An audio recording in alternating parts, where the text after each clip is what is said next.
Human कभी बस एक साधारण खिलाड़ी था जिसे देवताओं ने एक क्रूर सर्वाइवल गेम में फेंक दिया था।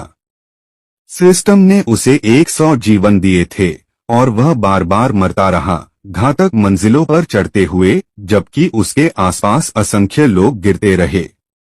और 99वीं कोशिश पर वह आखिरकार सफल हुआ। अकेला और अजय वह अंतिम बॉस के द्वार पर खड़ा था, इस दुःस्वप्न को खत्म करने के लिए तैयार। लेकिन जीत की बजाय उसे सबसे क्रूर मोड़ का सामना करना पड़ा। दरवाजा खोलने के लिए 5 खिलाड़ियों की जरूरत थी और वहां केवल वही अकेला बचा था। उसकी तुरंत मौत हो गई। उस मौत ने उसके अंतिम 100वें पुनरागमन को सक्रिय कर दिया। समय उलटने वाले रून ने आखिरी बार समय को पीछे घुमा दिया और ह्यूमन को सीधे शुरुआत में भेज दिया, उस पल में जब खेल शुरू भी नहीं हुआ था। न कोई शक्ति, न साथी, सिर्फ उसकी यादें और यह ज्ञान कि यह उसका आखिरी मौका होगा। अब नए साल की पूर्व संध्या पर अपने छोटे रूप में फंसा हुआ, उन सहपाठियों से घिरा हुआ जिन्होंने कभी उसे सताया और मजाक उड़ाया था, ह्यूमन अब शिकार बनने का इरादा नहीं रखता। 100 जीवन कालों की लड़ाई और मौत से सीखी हर चीज के साथ वह तैयार है सही साथियों को जुटाने और सोचे समझे बदले के साथ खेल को चीरकर रख देने के लिए। इस बार वह केवल जीवित नहीं रहेगा, न ही फिर से मरेगा, वह उन देवताओं को भी पराजित करेगा जो इस शापित खेल का आयोजन करते हैं। अचानक एक अजीब आवाज गूंजती है। मानवों का मजाक उड़ाते हुए वह आवाज उन्हें मूर्ख कहती है जो अपनी ही अहमियत में डूबे हुए हैं, बिना यह जाने कि आगे क्या होने वाला है। हर कोई सन्न रह जाता है और आवाज की दिशा में दौड़ता है। वहां वे एक चमकदार औरत को देखते हैं जो आकाश से धीरे धीरे उतर रही है, फरिश्तों जैसी आभा के साथ।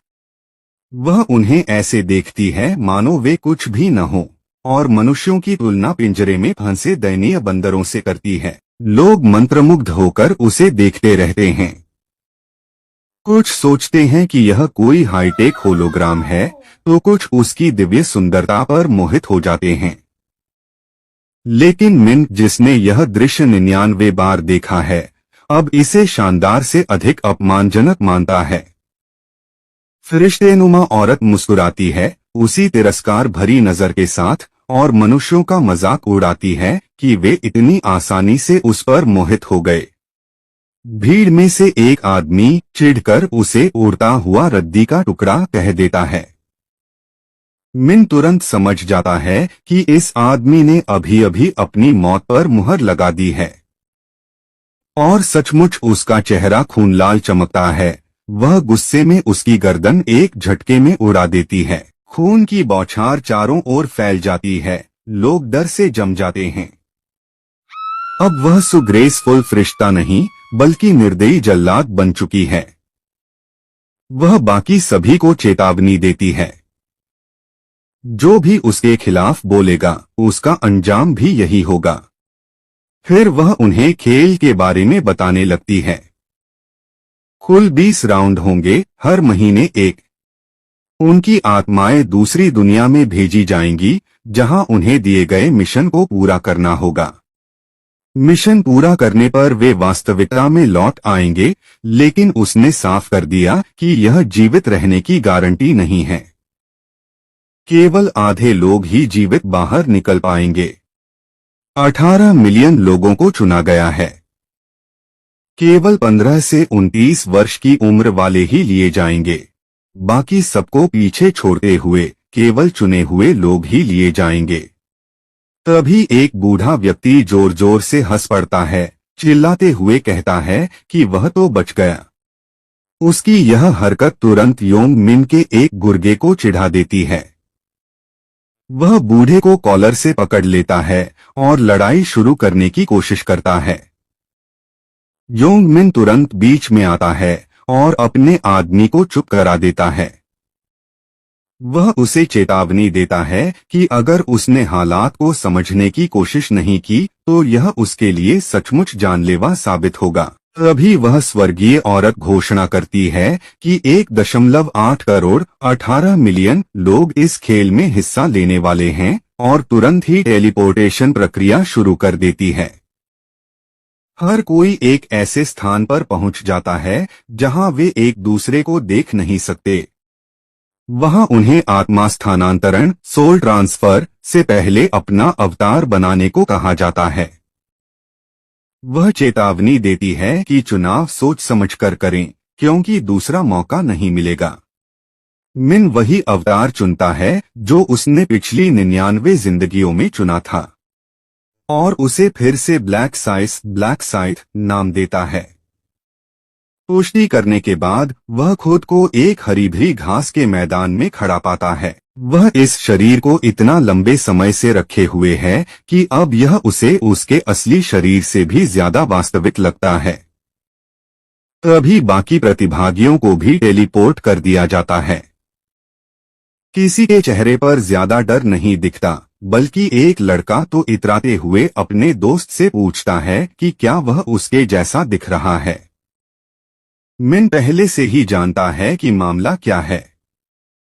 सबने खुद को जितना संभव हो सके उतना आकर्षक और सुंदर बनाने की कोशिश की है, लेकिन अगर उनमें थोड़ा भी दिमाग होता तो जानते कि दिखावटी रूप बस उन्हें आसान शिकार बना देगा और एक बार जब वे मर जाएंगे तो हमेशा के लिए खत्म हो जाएंगे। मिन अभी सोच ही रहा था कि उसका पुराना बदमाश कहाँ है कि तभी योंग मिन प्रवेश करता है, एक चमचमाता बेहद मांसल शरीर दिखाते हुए। उसने फिर से सब कुछ झोंक दिया है, सबसे ताकतवर और भारी भरकम शरीर बनाने में। जब सब अपने नए शरीरों के मजे ले रहे होते हैं और थोड़ी देर के लिए माहौल हल्का हो जाता है, तभी वह फरिश्तेनुमा औरत अचानक प्रकट होती है। वह टिप्पणी करती है कि सब अपने अवतारों का आनंद लेते दिख रहे हैं, लेकिन उसकी मौजूदगी भर से माहौल बदल जाता है। खुशी की जगह तनाव और डर फैल जाता है। एक इंसान बोल पड़ता है कि यह भीड़ तो 1 मिलियन जैसी नहीं लगती। उसकी बात सुनकर वह स्वर्गीय औरत नाराज हो जाती है। वह कड़क आवाज में बताती है कि यह सिर्फ एक जगह है, बाकियों को अलग अलग समूहों में बांटा गया है जहां दूसरे फरिश्ते मौजूद हैं। पहले राउंड की शुरुआत से पहले वह उन्हें संक्षेप में निर्देश देती है कि वे अपने मन में एक स्टेटस विंडो की कल्पना करें। मिन तुरंत अपनी स्टेटस विंडो खोलता है और झुंझलाहट महसूस करता है, क्योंकि उसे पता है कि उसे फिर से शुरुआत से लेवल बढ़ाने होंगे। बाकी सभी भी अपने अपने पैनल देखते हैं। वह औरत बताती है कि वे अभी बस नवसीखिए नोब्स हैं, जैसा कि कोई भी साधारण गेमर समझ सकता था। वह कहती है कि उन्हें अब से मजबूत होना शुरू करना होगा और अगर वे किसी तरह सभी 20 लेवल पार कर लेते हैं तो न केवल जीवित बचेंगे। गॉब्लिन्स अचानक चारों ओर प्रकट होने लगते हैं, जिससे इंसानों को उच्च सतर्कता में रहना पड़ता है। यह माहौल ऐसा लगने लगता है जैसे किसी ने वर्चुअल रियलिटी को व्यावसायिक बना दिया हो और उन्हें सबको नए खेल के परीक्षण विषयों के रूप में पकड़ लिया गया हो। वह निर्दयी फरिश्तेनुमा औरत 10,000 गॉब्लिन्स की लहर छोड़ देती है, 5,000 असहाय और अनुभवहीन इंसानों के सामने, उन्हें लड़ने का आदेश देते हुए साफ नियत के साथ कि वे मरें। मिन शांत भाव से आगे बढ़ता है और राक्षसों की ओर कदम बढ़ाता है। सबकी नजरें उस पर टिक जाती हैं और पल भर में वह एक गॉब्लिन को ऐसे कुचल देता है मानो कुछ भी न हो। पूरा दृश्य इतना आसान लगने लगता है कि बाकी लोग दंग रह जाते हैं।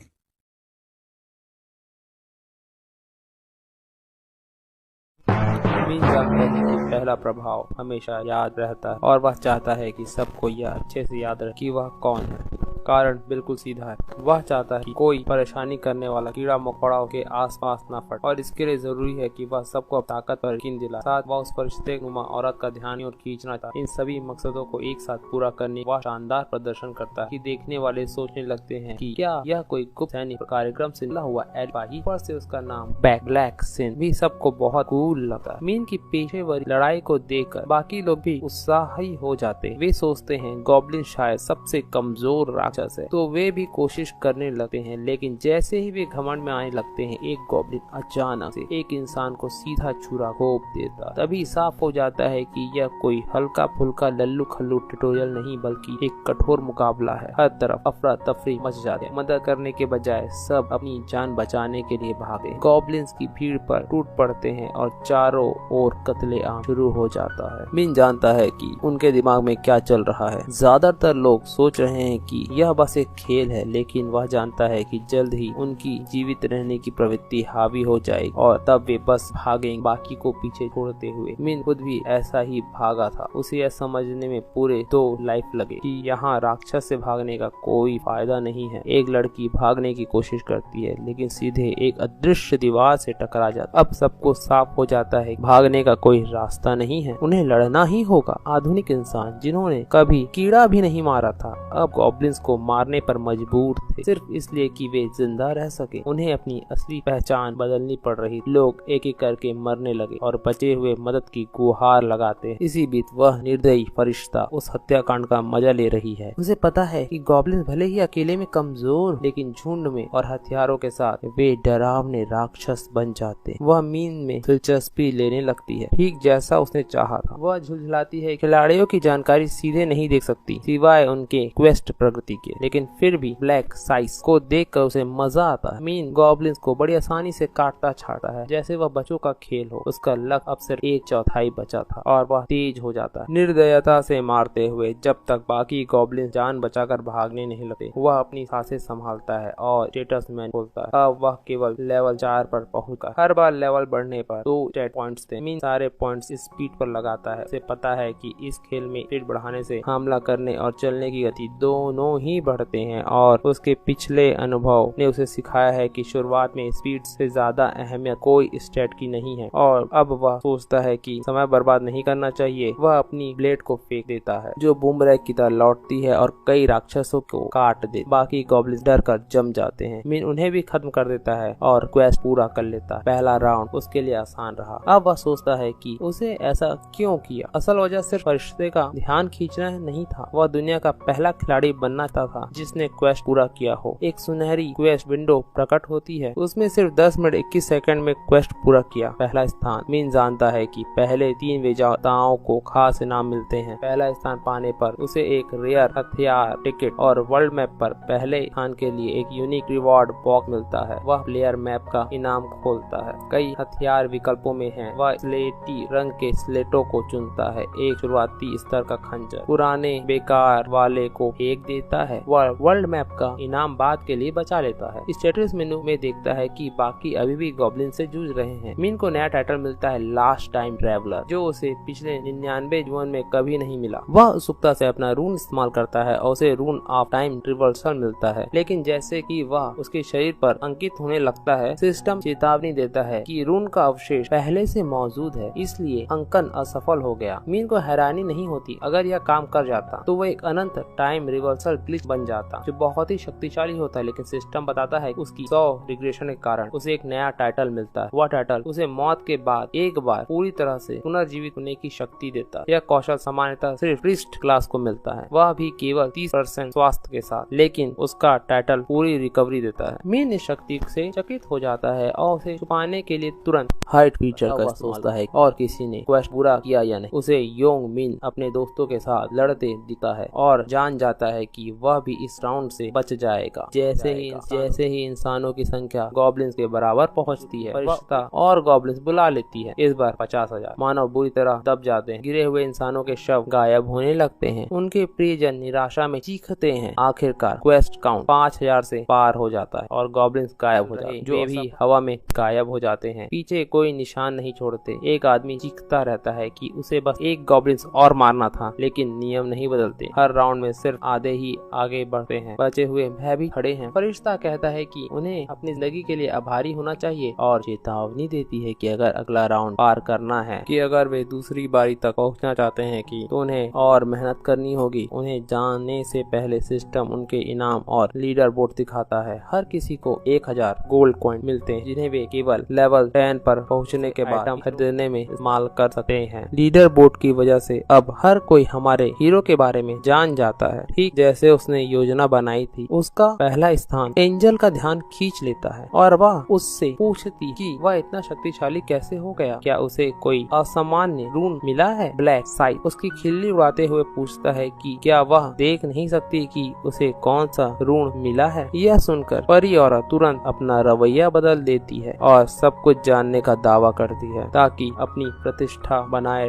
रख सके। मिन फिर परी से सवाल पूछने की अनुमति मांगता है और कहता है कि पहले स्थान आने पर जो इनाम उसे मिलता है वह उसके लिए बहुत कम है। यह सुनकर वह एंजल महिला क्रोधित हो जाती है। वह मिन से अपने शब्द दोहराने को कहती है और मिन बिना झिझके दोहराता है, जिससे वे और अधिक गुस्सा हो जाती है। वह तिलमिलाती हुई उठती है कि एक साधारण इंसान गॉब्लिन को हराने के बाद भी इनाम से असंतुष्ट कैसे हो सकता है। गुस्से में वह मिन का सर उड़ाने के बारे में सोचती है, लेकिन उसे याद आता है कि वह अपना यह घातक पत्ता पहले ही इस्तेमाल कर चुकी है और यह अधिकार केवल एक बार के लिए था। वह इस बात पर पछताती है कि इसे एक और इंसान पर उसने बर्बाद कर दिया। तभी उसके दिमाग में एक नया विचार आता है। वह मीन से पूछती है कि क्या उसे सच में बेहतर इनाम चाहिए। वह बताती है कि सामान्यतः नियम उसे ऐसा करने की अनुमति नहीं देता, लेकिन शायद वह एक अपवाद बना सकती है। वह बाकी इंसानों से इंतजार करने को कहती है क्योंकि उसे मिन से निजी तौर पर बात करनी। भीड़ में अफरा तफरी मच जाती है। लोग सोचने लगते हैं कि क्या इस खेल में सौदेबाजी करना आम बात है। कुछ लोग यह भी सोचने लगते हैं कि उन्हें भी उससे बेहतर इनाम मांगना चाहिए था। वे शक करने लगते हैं कि मिन को कितना अच्छा इनाम मिलने वाला है और कई लोग उसकी किस्मत से ईर्ष्या करने लगते हैं। मिन उस परी के पीछे जंगल में चला जाता है, लेकिन सावधानी से दूरी बनाए रखता है। वह नोटिस करती है कि मिन ऐसा कर रहा है और वह उसे पास आने की इजाजत देती है। अंदर ही अंदर वह इंसानों को कीड़े मकोड़े समझती है जो सिर्फ डांटे जाने पर ही आज्ञा मानते हैं, लेकिन इस बार वह अपने गुस्से को दबा देती है। उसे पता है कि वह गेम सिस्टम से छेड़छाड़ नहीं कर सकती क्योंकि उसे उच्च अस्तित्वों ने बनाया है। उसके चेहरे पर एक धृत मुस्कान फैल जाती है क्योंकि वह एक दुष्ट योजना बनाती है। एक निश्चित जगह पर पहुंचने के बाद उसका इरादा मिन को मार डालने का होता है। उसे पता है कि निजी कारणों से किसी इंसान को मारना गंभीर समस्या पैदा कर सकता है। आखिरकार उसके पास ऐसा करने का अधिकार नहीं है और गेम में बाधा डालने पर उसे सजा भी मिल सकती है। किसी भी परिणाम से बचने के लिए उसे बस एक सुनिश्चित करना होगा कि इसका कोई गवाह न हो। लेकिन जब वह सुरक्षित जगह पर पहुंचती है और मुड़कर देखती है तो अचानक एक जोरदार मुक्का उसके चेहरे पर आ गिरता है और वह जमीन पर गिर जाती है। उसके शरीर से अजीब सुनहरा तरल बहने लगता है और वह अधिक गुस्से में आ जाती है। गुस्से और प्रतिशोध में डूबी हुई वह मिन पर हमला करने की कोशिश करती है, लेकिन अचानक वह बिना किसी निशान के गायब हो जाता है। मिन चुपचाप उसके पीछे आ जाता है और अचानक उसकी पकड़ में ले लेता है। एक हाथ उसके पंख पकड़कर और दूसरे से उसका गला दबाकर उसे वहीं रोक देता है। वह चीखती है, रुक जाओ, लेकिन मिन नहीं रुकता। धीरे धीरे वह के पंख एक एक करके तोड़ देता है और उसे ताना मारता है कि क्या यह दर्दनाक है। परी गुस्से और भ्रम में उसे पूछती है कि क्या वह पागल हो गया है। मिन एक हल्की मुस्कुराहट के साथ कहता है उसे पहले से पता था कि उसने अपने पंखों में एक खंजर छुपा रखा है और उसे मारने की योजना बना रही है। परी सब कुछ नकारती है और कहती है कि उसका ऐसा कोई इरादा नहीं था, लेकिन मिन उसे उसके असली नाम बेल से पुकारता है और चेतावनी देता है कि उससे झूठ बोलने का कोई फायदा नहीं होगा। यह सुनकर बेल घबरा जाती है और सोचने लगती है कि एक इंसान को आखिर उसका नाम कैसे पता चल गया। तभी मिन का छिपा हुआ हथियार निकालता है और उसे और डराता है। बेल घबराकर ब्लफ करने लगती है और धमकी देती है कि वह अपनी उंगलियों के इशारे से उसका सर फोड़ सकती है, लेकिन मिन तुरंत कहता है कि वह अपनी शक्ति पहले ही इस्तेमाल कर चुकी। सुनकर बेल बुरी तरह घबरा जाती है और सौदेबाजी करने लगती। वह बहाने बनाती है और कहती है कि उसके दोस्त मिन को जिंदा नहीं छोड़ेंगे, लेकिन मिन उसकी झूठी बातों को तुरंत पहचान लेता है। वह बेल से कहता है कि कोई उसकी मदद करने नहीं आएगा क्योंकि उसके सभी तथाकथित परी दोस्त सिर्फ स्वार्थी हैं और उसके मरने पर भी उंगली नहीं उठाएंगे। बेल कहती है कि अगर वह उसे मार डालेगा तो इंसानों का नुकसान होगा क्योंकि बिना परी के वे घर नहीं लौट पाएंगे। लेकिन मिन कहता है कि सिस्टम खुद ही इनाम घोषित होते ही खिलाड़ियों को वापस भेज देता है और इसके लिए उसकी अनुमति की कोई जरूरत नहीं है। बेल भीख मांगने लगती है और कहती है कि वह कोई भी जानकारी देने को को तैयार है, बस उसे जिंदा रहने दिया जाए। लेकिन मिन शांत भाव से कहता है कि पहले से उसे सब कुछ पता है। परी जैसे लोग तो बस मोहरे हैं जिन्हें खिलाड़ियों का मार्गदर्शन करने के लिए रखा गया है, इसके अलावा उनका कोई महत्व नहीं है। मिन उसे बख्शता नहीं और अपनी तलवार सीधे उसके आर पार घोंप देता है, जिससे बेल हमेशा के लिए खत्म हो जाती है। सिस्टम मिन को सूचित करता है कि वह आधिकारिक तौर पर पहली बार किसी परी को मारने वाला इंसान बन गया है। इसके लिए उसे फर्स्ट एंजल स्लेयर का खिताब मिलता है। इसके साथ ही उसे परी का खून और रून ऑफ स्लाटर भी मिलता है। असल में यह पहली बार नहीं था जब उसने ऐसा किया हो, लेकिन हर बार की तरह इस बार भी वह सबसे पहले परी को हराने वाला बनता है। रून उसके शरीर पर खुद आ जाती है और उसका नया खिताब अब उसे होली ऑर्डर के दुश्मनों से लड़ने के समय उसकी सारी क्षमताओं को दुगना कर देता है। उसकी पिछली पुनर्जन्म यात्राओं में उसे यह इनाम सिर्फ 13वें राउंड में परी से लड़ते समय पता चला था, और क्योंकि यह इनाम सिर्फ एक ही इंसान के लिए बनाया गया था, इसलिए सिस्टम उसे बहुत खास बनाया था। खिताब से दुगना शक्ति मिलने के अलावा उसे रून का बोनस भी मिलता है। इससे वह हर दुश्मन को मारने पर उसकी क्षमता 1% बढ़ जाती और वह 100% तक जमा हो सकती है। हालांकि अगला राउंड शुरू होते ही यह बोनस पूरी तरह रीसेट हो जाता है। मिन मुस्कुराता है और अपने हाथ में एक सुनहरी वस्तु उठाता है, परी का खून, जो असल में इस पूरे घर में उसका असली लक्ष्य। आगे जाते हैं तो यहाँ पर 30 डिफरेंट तरह के जॉब्स हैं और उन्हें बड़ी आसानी से चेंज किया जा सकता है। पहले तुमको एक आइटम खोजना होगा जो तुम्हें क्लास स्वैप करने में मदद करे। यूजुअली यह हंट के समय या फिर कुछ कंडीशनों के साथ मिल जाता है, परंतु इनके कुछ एक्सेप्शंस हैं। यहाँ आइटम्स है जिसे केवल एक पर्सन एक सही वातावरण, सही कंडीशन मिलने पर ही प्राप्त कर सकता है, और जो क्लासेस के द्वारा वो एकदम डिफरेंट लेवल पे हो। हमें डिफरेंट क्लासेस दिखाई देती है, चिन्ह दिखाई देते हैं, कहीं पर मॉर्फ का और उसके नीचे भेड़, तलवार और अलग अलग तरह की बाकी क्लासेस है। Bonus status, class change rowing, skill options और अदर एवरीथिंग जो भी उस क्लास के अंदर मिलता है सब फ्लॉलेस होता है। इसके बावजूद मैं यहाँ दोबारा आ गया बिना आखिरी राउंड जीते। हमें हमारा हीरो दिखाया जाता है, वो अपनी इन्वेंट्री को घूर रहा है और सोच रहा है अब मुझे फर्स्ट प्लेस आना है सभी जोन में। और हमें दिखाया जाता है कि हीरो के सामने रिवॉर्ड की लिस्ट खुलती है, वह इनमें से किसी एक रिवॉर्ड को चुन सकता है। पहला है ट्रिपल XP बफ जो केवल दूसरे राउंड तक रहेगा। दूसरा है 2000 गोल्ड। तीसरा है information regarding second round. Singh सोचता है यहाँ सबसे ज्यादा इम्पोर्टेंट है लेवल 10 तक रीच करना, जहाँ मैं अपनी क्लास को चेंज कर सकता हूँ, और वह चुनता है ट्रिपल XP बफ। और जब यह बफ केवल सेकंड राउंड तक रहेगा, सिंह सोचता है यह मेरा आखिरी समय है, आखिरी बार है, मैं अब किसी तरह से भी इससे एस्केप नहीं कर सकता। और वह अपनी मुट्ठी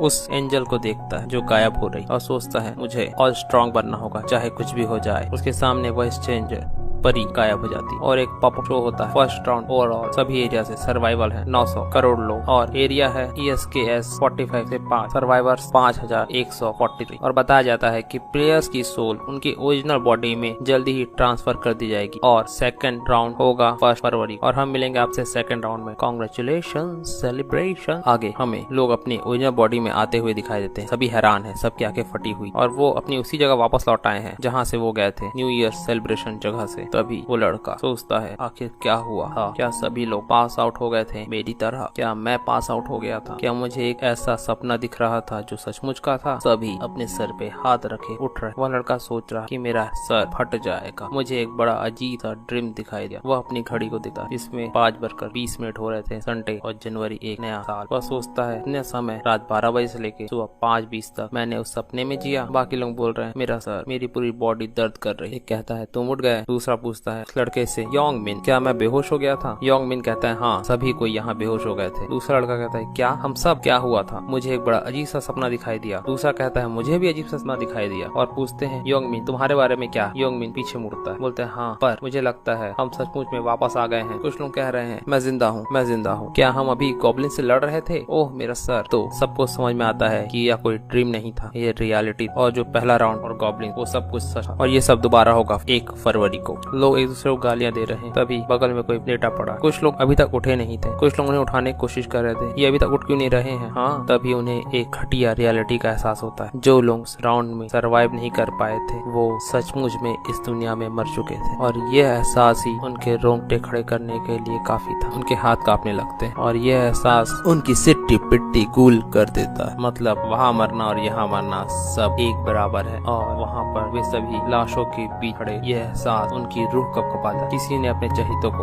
उनकी लाशों के सामने अगल बगल खड़े हुए, सब में गिल्ट है, डर है और उन्हें समझ में आता है कि ओनली हाफ सर्वाइव, बाकी सब। योमिन भी घबरा रहा। वो सोचते हैं अगर नेक्स्ट राउंड भी ऐसा होगा तो योमिन एक साइकोपैथ की तरह हंसने लगा, मुस्कुराता, कांप रहा। पर ये डर की वजह से नहीं है, ये है उसकी एक्साइटमेंट की वजह से। योमिन के दिमाग में एक अजीब से थॉट चलते हैं। वह सोचता है चाहे तुम चांदी के चम्मच लेकर पैदा हो, बट गेम्स में सभी सर्वाइव करने के लिए एक बराबर है। की आंखें एकदम चौड़ी, चेहरे पे अजीब सी मुस्कान, एक साइकोपैथ है, गैंगस्टर की तरह वह दिखाई दे रहा है। वह सोचता है अब जिंदगी कितनी कुत्ती है, यह सोचने की जरूरत नहीं है क्योंकि सभी अब बराबर। योमिन चिल्लाता है तुम कब शांत हो जाओ, तुमको तो सिर्फ अब सर्वाइव करना है, तुम्हें किस बात का अब डर है। उनका एक दोस्त कहता है यह बहुत ही अनफेयर है। वो कहता है मैंने जिंदगी को अभी तक इतने अच्छे से एंजॉय नहीं किया, अगर मैं मर गया तो। योमिन कहता है कि तुम्हें डरने की बात नहीं है, यहाँ सभी कुछ और सभी लोग सेम कंडीशन में, तो इसमें ये अनफेयर जैसा क्या है। उसका टकलू दोस्त सोचता है ये साइकोपैथ, और वे उसकी तरफ देखते हैं। वो बाल्डी बोलता है हाँ सही है, अब से पहले तक तो हम एक ठगी थे, तो हमें फेयर और अनफेयर की चिंता करने की क्या जरूरत है, बस हमें सर्वाइव करना है। बट फिर भी मैं जीवन में और बहुत कुछ करना चाहता हूँ। तभी योंगमिन इधर उधर देखने लगता है। वह बाल्डी पूछता है तुम क्या देख रहे हो। योंगमिन बोलता है मुझे वो आदमी दिखाई नहीं दे रहा है। टकलू बोलता है कौन, तुम्हारा पर्सनल एरंड बॉय। योंगमिन बोलता है आखिर वह कहाँ चला गया, मुझे याद है होश होने से पहले मैंने उसे देखा था, क्या वह मर गया पहले राउंड में। वह कहता है इसमें कोई सरप्राइज वाली बात नहीं थी, वो जैसा लूजर कभी भी ऐसे गेम को सर्वाइव नहीं कर सकता है। वह मुस्कुराता है। तभी तीसरी नजर से वह देखता है और कहता है कि यह कौन सा अजीब सा लड़का है जिसका ये टैकी आउटफिट है। हमें एक व्यक्ति दिखाई देता है जिसने एक जबरदस्त आर्मर टाइप पहना होता है अपने अपर बॉडी में। तो वो कहता है नो वे, और वह चिल्लाता है स्टेटस विंडो, और उसके सामने स्टेटस विंडो पॉपअप होता है जहाँ उसका नाम दिखाया जाता है वांग योंगमिन, निकनेम वांग योंगमिन, बिगिनर लेवल 5, क्लास कुछ नहीं, टाइटल नन, स्टेटस सारे पावर, स्ट्रेंथ, इंटेलिजेंसी, एजिलिटी और लक 3। वो हैरान हो जाता है अपना स्टेटस विंडो देखकर। उसकी बात सुन के उसके दोनों गुर्गे भी उसकी तरफ मुड़ते हैं और बोलते हैं स्टेटस विंडो, और उनके सामने स्टेटस विंडो पॉपअप होता है। वो हैरान, वो क्या सभी हैरान है, सबके सामने स्टेटस विंडो पॉपअप हो रहा है। उन्हें समझ में आता है कि जो पावर वो गेम में यूज कर पा रहे थे वो यहाँ भी यूज कर सकते हैं और उनको वही सारी शक्तियाँ मिलेंगी। योंगमिन एक पत्थर उठाता है और अपने हाथ से दबाता है, पत्थर टुकड़े टुकड़े हो जाता है। उसे समझ में आ जाता है कि उसकी स्ट्रेंथ जो गेम में थी वो रियल लाइफ में भी ट्रांसफर हो चुकी है।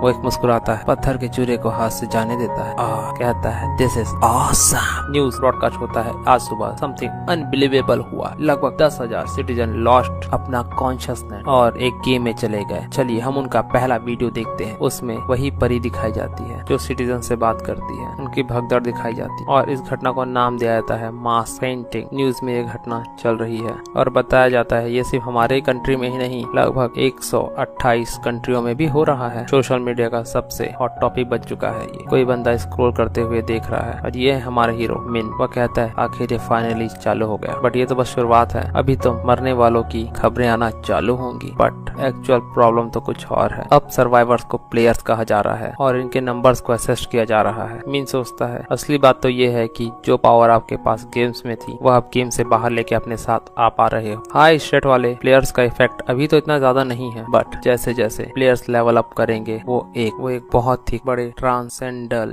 मतलब महामानव में परिवर्तित हो जाएंगे और यहाँ से पैदा होंगे लिटरल ह्यूमन वेपन और कोई भी मिलिट्री पावर इन पे कंट्रोल नहीं कर पाएगा। और मैं भी आराम से बैठना नहीं चाहूंगा जब ये दुनिया एक कायोस में परिवर्तित हो, क्योंकि अगर मैं ऐसे शांत बैठूंगा तो ये दुनिया राउंड 20 से भी पहले खत्म हो जाएगी। और यहाँ केवल एक ही तरीका है प्लेयर्स को कंट्रोल करने का और वो है ओवरवेलमिंग फोर्स से। ऑफ कोर्स मैं अपनी लाइफ के प्रीवियस लाइफ के दूसरे तरीकों को यूज करूंगा। और उसे याद आता है कि 5 प्लेयर्स की जरूरत थी बॉस रूम को ओपन करने के लिए और उसे कुछ कैंडिडेट उसके माइंड में है, ये बात सोचता है और वो कहता है ये टाइम नहीं है इस बारे में एक्ट करने का। वो आगे बढ़ता है क्योंकि अभी मिंग के पास और भी इम्पोर्टेंट टास्क है कंप्लीट करने के लिए। मिंग एक घर के दरवाजे के सामने खड़ा है। वो अंदर एंट्री करता देखता है कि आज भी डिनर में इंस्टेंट नूडल खाया गया है। डो बन करके वह देखता है कोई सो रखा है बिस्तर में नीचे चटाई पर। आखिर ये इतनी गहरी नींद में कैसे सो सकता है जिसका भाई अभी तक घर नहीं लौटा है। ये है रूवन, हमारे हीरो का छोटा भाई, 3rd year of middle school में। हीरो बताता है हमारी नॉर्मल फैमिली बहुत बदल गई जब हमारे माता पिता एक कार एक्सीडेंट में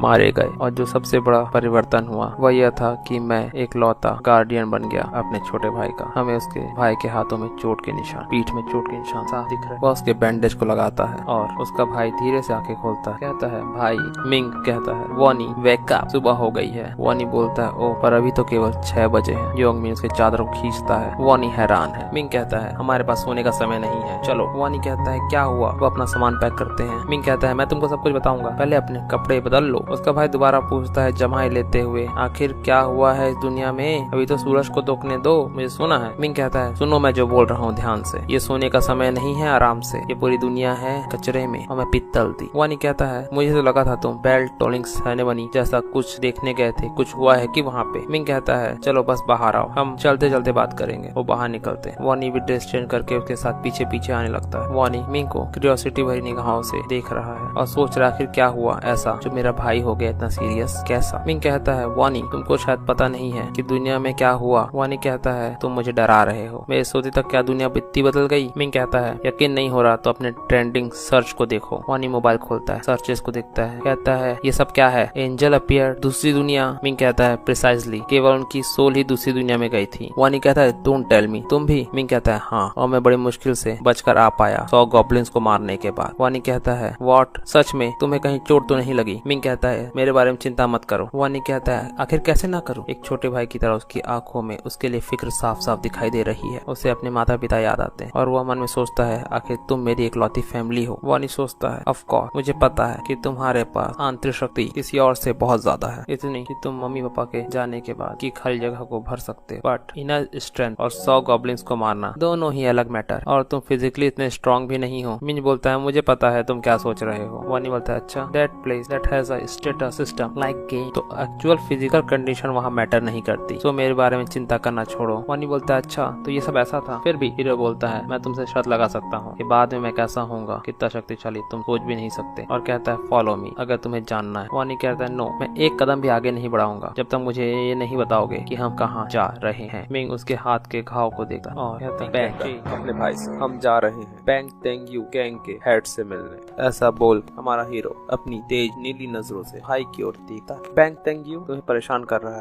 है ना? वॉन बोलता है बड़े भैया तुम्हें ये कैसे पता? वह हैरान है। वन बोलता है यू नो, उसकी बात बीच में काट हमारा हीरो बोलता है डैन तुम्हें क्या लगता है मुझे पता नहीं चलेगा? दोनों भाई एक दूसरे को देख रहे हैं। वॉनी थोड़ा सा परेशान है। वॉन सोचता है मन में मैं इस बात को इतना ऑब्वियस नहीं बनाना चाहता था कि मैं बुली हो रहा हूँ। उसकी आंखों में गिल्ट है कि मैं अपने भाई को शायद परेशान कर रहा हूँ या परेशानी में डाल रहा हूँ, क्योंकि मेरा बड़ा भाई पहले से ही बहुत सारी परेशानियों में है। वॉनी के चेहरे में गिल्ट साफ दिख रहा है, बट हमारा ये सोचता है मुझे माफ करना भाई, मुझे ये उस समय तक पता नहीं था जब तक मैं पिछली बार सबसे पहली बार पहला राउंड जीत के आया था, तब मैं अपने रूम में आके सो गया था और फिर कुछ घंटे बाद तुमने मुझसे कहा कि भाई मैं थोड़ी देर बाहर से खोकर आता हूँ, और मेरी नींद उस तेज बजते हुए फोन के रिंगटोन ने खोली। तब मुझे पता चला कि ये कॉल हॉस्पिटल से। हॉस्पिटल में जब मैं पहुंचा तो वहाँ मुझे पता चला कि तुम घर तो वापस आए लेकिन अंधे होकर, क्योंकि बैंग तेंग्यू ने तुम्हें इतनी बुरी तरह से मारा था और मैं कुछ नहीं कर पाया था क्योंकि मैं बहुत ज्यादा कमजोर और बेवकूफ था कि मैं अपने छोटे भाई को भी प्रोटेक्ट नहीं कर पाया। Sorry, I am sorry. ये हमारे हीरो के मन के ख्याल है जो उसने अपने पहले राउंड में पहले रिग्रेशन में सोचे थे, पर अब तुम्हें कोई भी परेशान नहीं कर पाएगा दोबारा, never ever again, no one. आगे दिखाया जाता है बैंग तेंग्यू के हाइड आउट। बाहर कुछ तेज मारने की आवाजें आ रही, लगता है अंदर कोई किसी को कूट रहा। एक लात, एक शरीर और कुछ गालियां। कमीनो, तुम सबको मैंने 2 लाख रुपए लाने के लिए कहा था, तुम उसे अब तक क्यों लेकर नहीं आए? एक मुर्गी के बालों वाला बंदा उंगली दिखाते हुए कुछ लोगों को बोल रहा है। वो मोटा बंदा करा रहा है और वो दूसरा बंदा बूली जो खुद एक मोटा है वो बोल रहा है तुम कमीनो, तुम्हें मैंने कहा था ना मुझे पैसे चाहिए तो चाहिए, मेरा पैसा इतने लागूंगे हो गए हो क्या? कोई रिप्लाई क्यों नहीं देते? और एक लात भड़ दोबारा। ये बंदा है बैंग तेंग्यू। उसके साथी सोच रहे हैं, उसके साथी आपस में बोल रहे हैं बैंग तेंग्यू बड़ा ही निर्दयी है, इसीलिए तो आसपास स्कूल के भी जो बड़े सीनियर्स हैं वह उसका कुछ नहीं बिगाड़ पाते और उसके सामने नतमस्तक हो जाते हैं, सर झुका दे। ये बात एक पॉप कट वाला बंदा बोल रहा। 2 और बंदे उसको घूर रहे और ये दोनों धीरे धीरे फुसफुसा रहे हैं। एक बंदा बोलता है चाहे कुछ भी हो जाए हमें तेंग्यू के आगे ज्यादा मस्ती नहीं करनी चाहिए। तेंग्यू बोलता है कमीनो, कुत्तों, मुझे उन पैसों से एक मोटरसाइकिल खरीदनी, तुम लोग किसी काम के नहीं हो। उसके चेहरे में बड़ा ही फ्रस्ट्रेशन दिख रहा है, जैसे कि उसने इतनी मेहनत की और उसे पैसे नहीं मिले, भले ही वह दूसरों के पैसों पे पल रहा हो। बुल्ला बुल्ला। तेंग्यू आगे बढ़ता है, उसके साथी थोड़े से हैरान है। वो कहता है क्या यहाँ कोई और तरीका नहीं है जहाँ से मुझे पैसे मिल सके? वो अपने साथियों से पूछता है। उसके साथी सोचते अच्छा कहीं से पैसे कैसे? तभी तेंग्यू बोलता है हाँ मुझे एक मेथड याद आया। उसके साथी सोच रहे हैं कौन सा मेथड? तभी पार्डी बोलता है ओह यहाँ वो कमीना तुम्हारा गुलाम तेग्यू याद है? तेग्यू उसकी तरफ देखता है, दूसरे के चेहरे पे खुशी है। ये किसकी बातें कर रहे हैं? वो कर्ली हेयर्ड बंदा, तुम उसे कॉल क्यों नहीं करते? तेग्यू बोलता है वो दुष्ट युवान, क्या विडम्बना है, एक दुष्ट बेचारा सीधे साधे को दुष्ट बोलता है। तेग्यू बोलता है हाँ, एक कुटिल स्माइल के साथ, मैं तो उसे कॉल करने वाला था। देखो कमीनापन उसके चेहरे पे साफ झलक रहा। उसे इस नए साल पे पीटना बच्चा है, मुझे उसे पीटना होगा, हम उसी से मनी ले लेंगे, पैसे ले लेंगे। या वह बाल्डी बोलता है। तेग्यू के दोनों साथी बहुत खुश हो रहे हैं आपस में। दूसरा बोलता है हाँ ये काम कर जाएगा। तभी तेग्यू बोलता है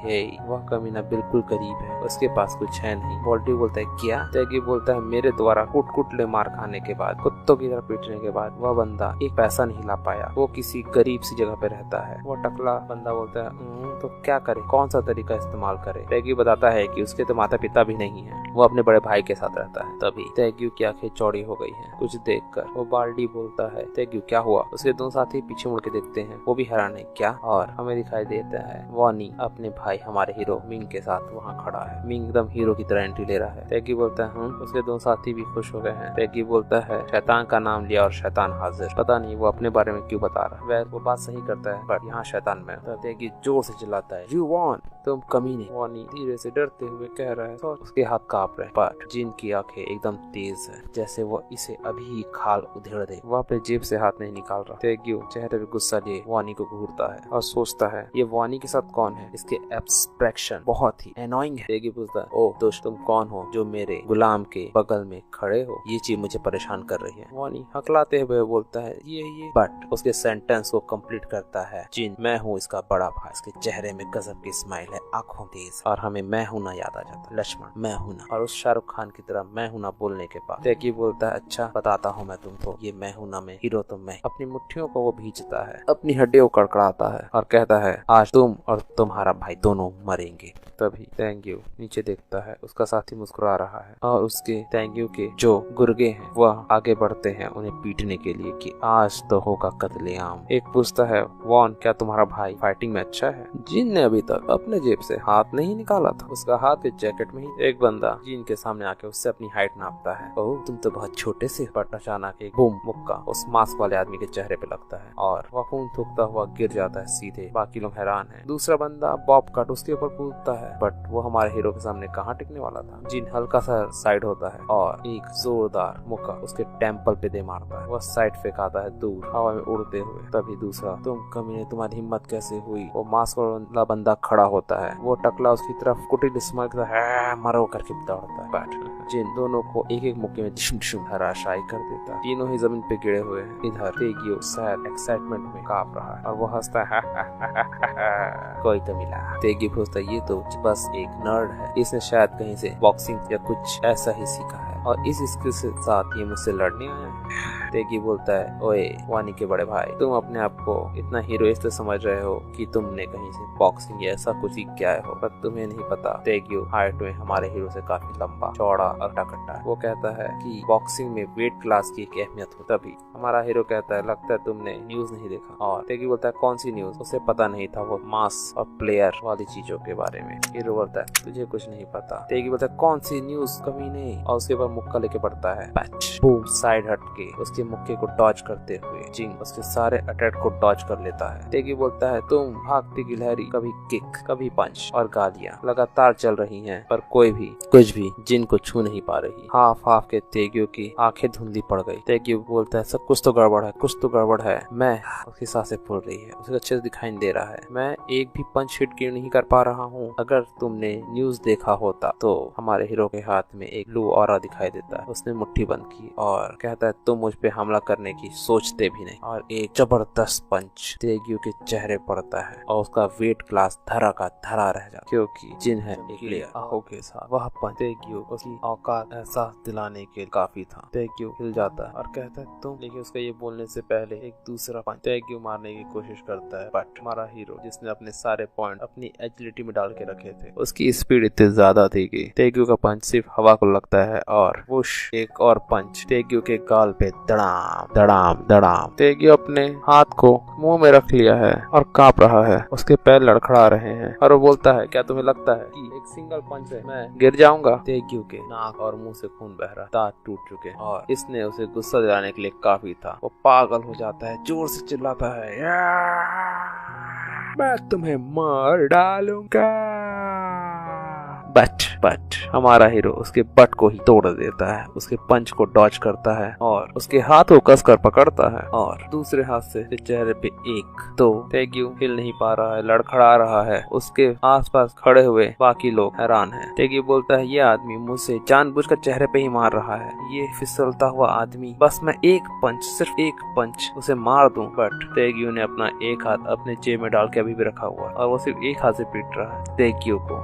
तेगियो जिन की तरफ तेजी से उछलते हुए बढ़ता है, बट तेगियो बोलता है, प्लीज एक बार पड़ जाए, लेकिन जिन वहाँ से गायब है। एक पैर तेगियो के मुंह पर दन और तेगियो उछलते हुए दूर जा गिरता है। हमारा हीरो बोलता है, बैन तेगियो के दांत टूट गए हैं, मुंह से खून और लार बह रहा है दोनों। उसके शरीर कांप रहे हैं, आंखों में अच्छे से दिखाई नहीं दे रहा है, सिर्फ उसे सुनाई दे रहा है, वो भी दर्द में है। जिन बोलता है, क्या ये बहुत दर्द कर रहा है? हमारा हीरो उसे एहसास दिलाना चाहता है कि जो तुमने किया वो सही नहीं है, बट क्योंकि ये 99 बार हो चुका है, इसलिए हमारे हीरो को पता है कि even after regression so many time मैं अपने भाई के उस दर्द को भूल ही नहीं पाता। मैं दोबारा उस जैसी घटिया फीलिंग को महसूस नहीं करना चाहता। ये सभी ख्याल जिनके मन में चल रहे हैं। तेगियो गिरा पड़ा हुआ है, बोल रहा है हाथे हुए, मेरे करीब मत आओ, मेरे करीब मत आओ। तेगियो बोलता है, प्लीज रुक जाओ। तेगियो का एक हाथ से गर्दन पे है, दूसरे हाथ से वो नहीं कर रहा है, बट जिन उसके पास आता है, उसके हाथ को पकड़ता है और कहता है, तो तुम्हें मेरे भाई के साथ नहीं लगना चाहिए था, और उसके हाथ को, उंगलियों को पूरी तरह तोड़ देता है। वह रूम तेगियो की चीखों से भर जाता है, उसकी सारी उंगलियां टूटी हुई, दिखाता अंगूठा ही सलामत है।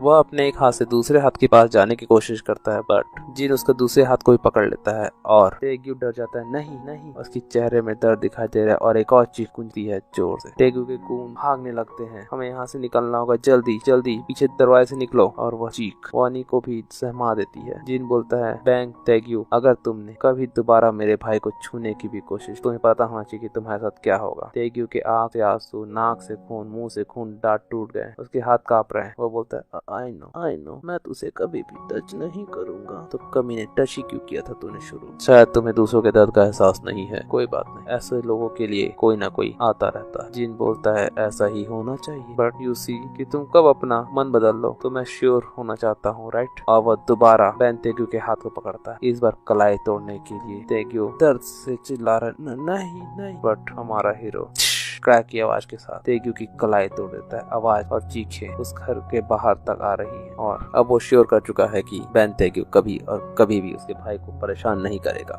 आगे हमें दिखाया जाता है, वानी अपने भाई को अप्रोच करने की कोशिश कर रहा है, दोनों सड़कों पे चल रहे हैं। वानी बोलता है, भाई आखिर तुमने अभी वो कैसे किया? जिन बोलता है, क्या तुमने वो आर्टिकल अच्छे से पढ़ा था कि प्लेयर्स अपनी एबिलिटी रियल वर्ल्ड में भी यूज कर सकते हैं? वानी ने पढ़ा था, पर वो पूछता है, आखिर कैसे? तब जिन दिखाता है ऐसे, और उसके सामने हमारा हीरो अपने भाई को दिखाता है उस गोल्डन रोशनी के भी अपनी इन्वेंटरी से खंजर को पकड़। वानी हैरान, आश्चर्य की आंखें बड़ी बड़ी हो जाती और बोलता है, तुम 3 ईयर से एक चाकू कैसे प्रकट कर सकते हो?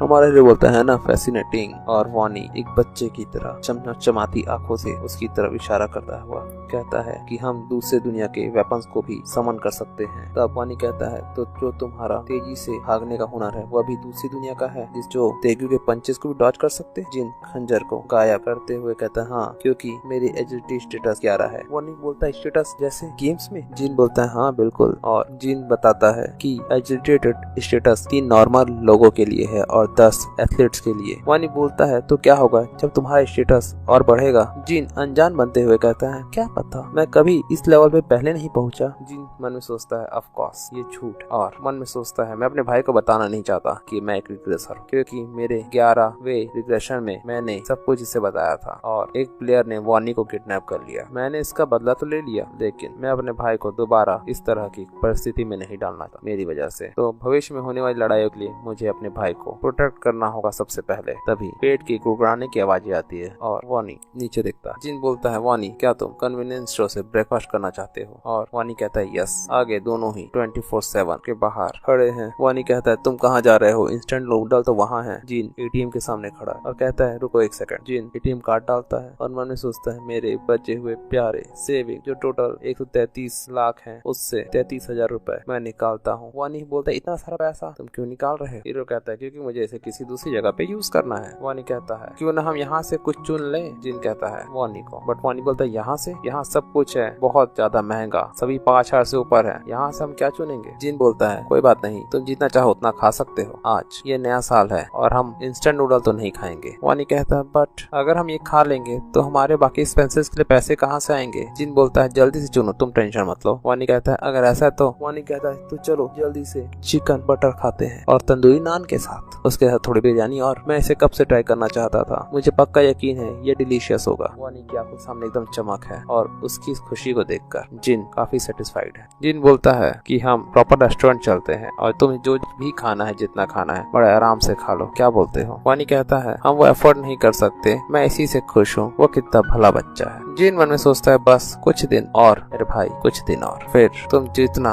और जो खाना चाहते हो मैं तुम्हें सब दिलवाऊंगा। आगे पनीर बटर मसाला को चावल में बिरयानी में रखकर वानी बड़े चाव से खाता है और ऐसे खुश होता है जिससे बच्चों मत। इसको खाता देख के मेरे भी मुंह से लार निकल गया। ओह आगे वानी बहुत टेस्टी कहता है। जिन उसे देख के खुश हो रहा है। वानी उसे थैंक यू बोलता है और कहता है तुम कहीं और जा रहे हो भाई? जिन कुर्सी से उठता है और बोलता है यही रुको। फिर जिन एक मार्कर और खूब सारे लॉटरी टिकट लेकर आता है। वानी बोलता है तुमने शायद सारे पैसे निकाल लिए, सब कुछ लॉटरी टिकट के लिए? वहाँ उसे नोटो कहते हैं। जिन कहता है हाँ। वानी बोलता है आखिर तुम्हें इतने सारे कहाँ से निकाले अब, और ये कितने हैं? जिन बोलता है ये 20 है। वानी कहता है क्या तुमने सारे के सारे 1 लाख रुपए टिकट्स पे खर्च कर दिए? क्योंकि एक टिकट 5,000 का था। तुम्हें लगता है तुम जीत पाओगे? जिन कहता है तुम्हें पता चल जाएगा, बस देखो। और वानी देखता है कि भाई आखिर कर क्या रहे हो तुम। तभी जिन सबको मार करता रहता है, दन दन दन दन दन दन दन दन दन। अब वानी बोलता है कि तुम सबको मार क्यों कर रहे हो? वाई? तुमने मुझसे पूछा ना वाई? क्योंकि ये सभी विनिंग नंबर्स हैं। देखते हैं क्या जिन जीत पाएगा और अपने भाई को और भी बटर चिकन और बिरयानी खिला पाएगा, वो भी बारबेक्यू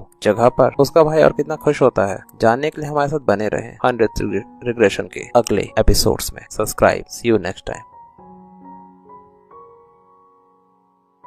1049 नोटो लॉटरी ड्रॉ। दोनों भाई टेबल लगा के बैठ गए, नोटो की टिकट और नंबर्स चेक कर रहे हैं। छोटा भाई परेशान है, चेहरे पे हाथ है। बड़ा भाई फुल कॉन्फिडेंस, आखिर वो एक रिग्रेसर है। और नोटो ड्रॉ स्टार्ट होता है। वानी अपनी दांत में उंगलियां चबाते हुए डरा हुआ है और बोल रहा है इसमें कोई डाउट नहीं, हम नहीं जीतने वाले। मोबाइल में नोटो ड्रॉ दिखाया जा रहा है। वानी बोलता है तुमने पूरे 1 लाख रुपए बर्बाद कर दिए। और तभी मोबाइल से आवाज आती है, बॉल घूम रहे हैं।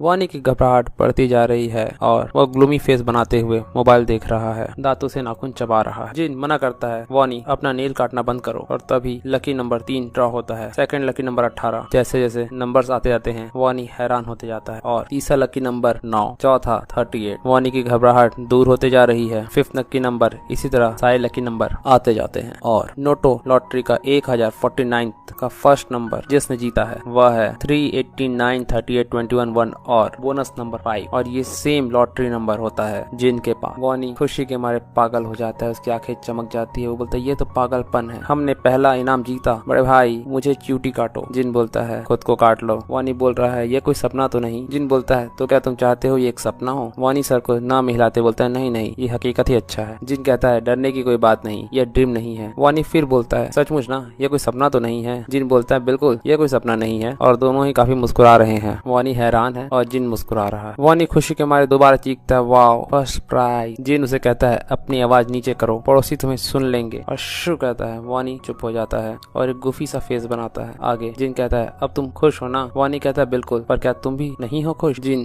कहता है हाँ मैं भी खुश हूँ। जिन अपनी पिछली जन्म को याद करते हुए बोलता है जब मैं फर्स्ट टाइम नोटो नंबर नहीं जीता था तब मैं बहुत एक्साइटमेंट था और एक्साइटेड था, बट बार बार दर्जन टाइम ये होते होते ये एक मैंडेटरी प्रोसेस हो गया है, जैसे कोई एनुअल इवेंट। पुनर्जन्म के पश्चात मुझे सिक्योर कैश की जरूरत थी, वो भी जल्दी से, क्योंकि 900 मिलियन डेथ हो चुकी थी। तो इकोनॉमी धराशायी होने की कगार पे थी और प्लेयर्स के बीच आइटम्स का एक्सचेंज और खरीदना बेचना बहुत ज्यादा इंटेंस हो जाएगा। और ये सब कुछ होगा कैश से, कैश में, नोटों में, पैसे में। वानी कहता है मुझे यकीन नहीं हो रहा, हम अपने पहले सारे 100 गेम में जीत गए, आखिर विनिंग अमाउंट कितना होगा? जिन कहता है मुझे अंदाजा नहीं। और मन में सोचता है विनिंग अमाउंट इतना होगा जो हमारी दुनिया बदल देगा। आगे हमें बैंक दिखाया जाता है, NY बैंक, जिसके सामने जिन खड़ा है और मन में सोच रहा है शायद इतनी बार प्राइज जीतने के कारण मैं अब बिल्कुल भी नर्वस महसूस नहीं कर रहा हूँ। जिन आगे बढ़ता है और कहता है मैं यहाँ आया हूँ अपना फर्स्ट प्राइज कलेक्ट करने, फर्स्ट विनिंग प्राइज कलेक्ट करने। उसे वहाँ अटेंडेंट देखकर मुस्कुराता है और कहता है ओह ऐसी बात है, और उसे बधाई देता है। मन में सोचता है तो ये नोटो का फर्स्ट प्राइज विनर है, बट ये एक स्टूडेंट की तरह है। असिस्टेंट पूछता है क्या तुम मुझे बता सकते हो तुमने यह नोटो कहाँ से खरीदा? जिन उसे एड्रेस बताता है कि उसने 24/7 से खरीदा है। वह असिस्टेंट अपने कंप्यूटर में उसे रन करता है और हैरान होते बोलता है क्या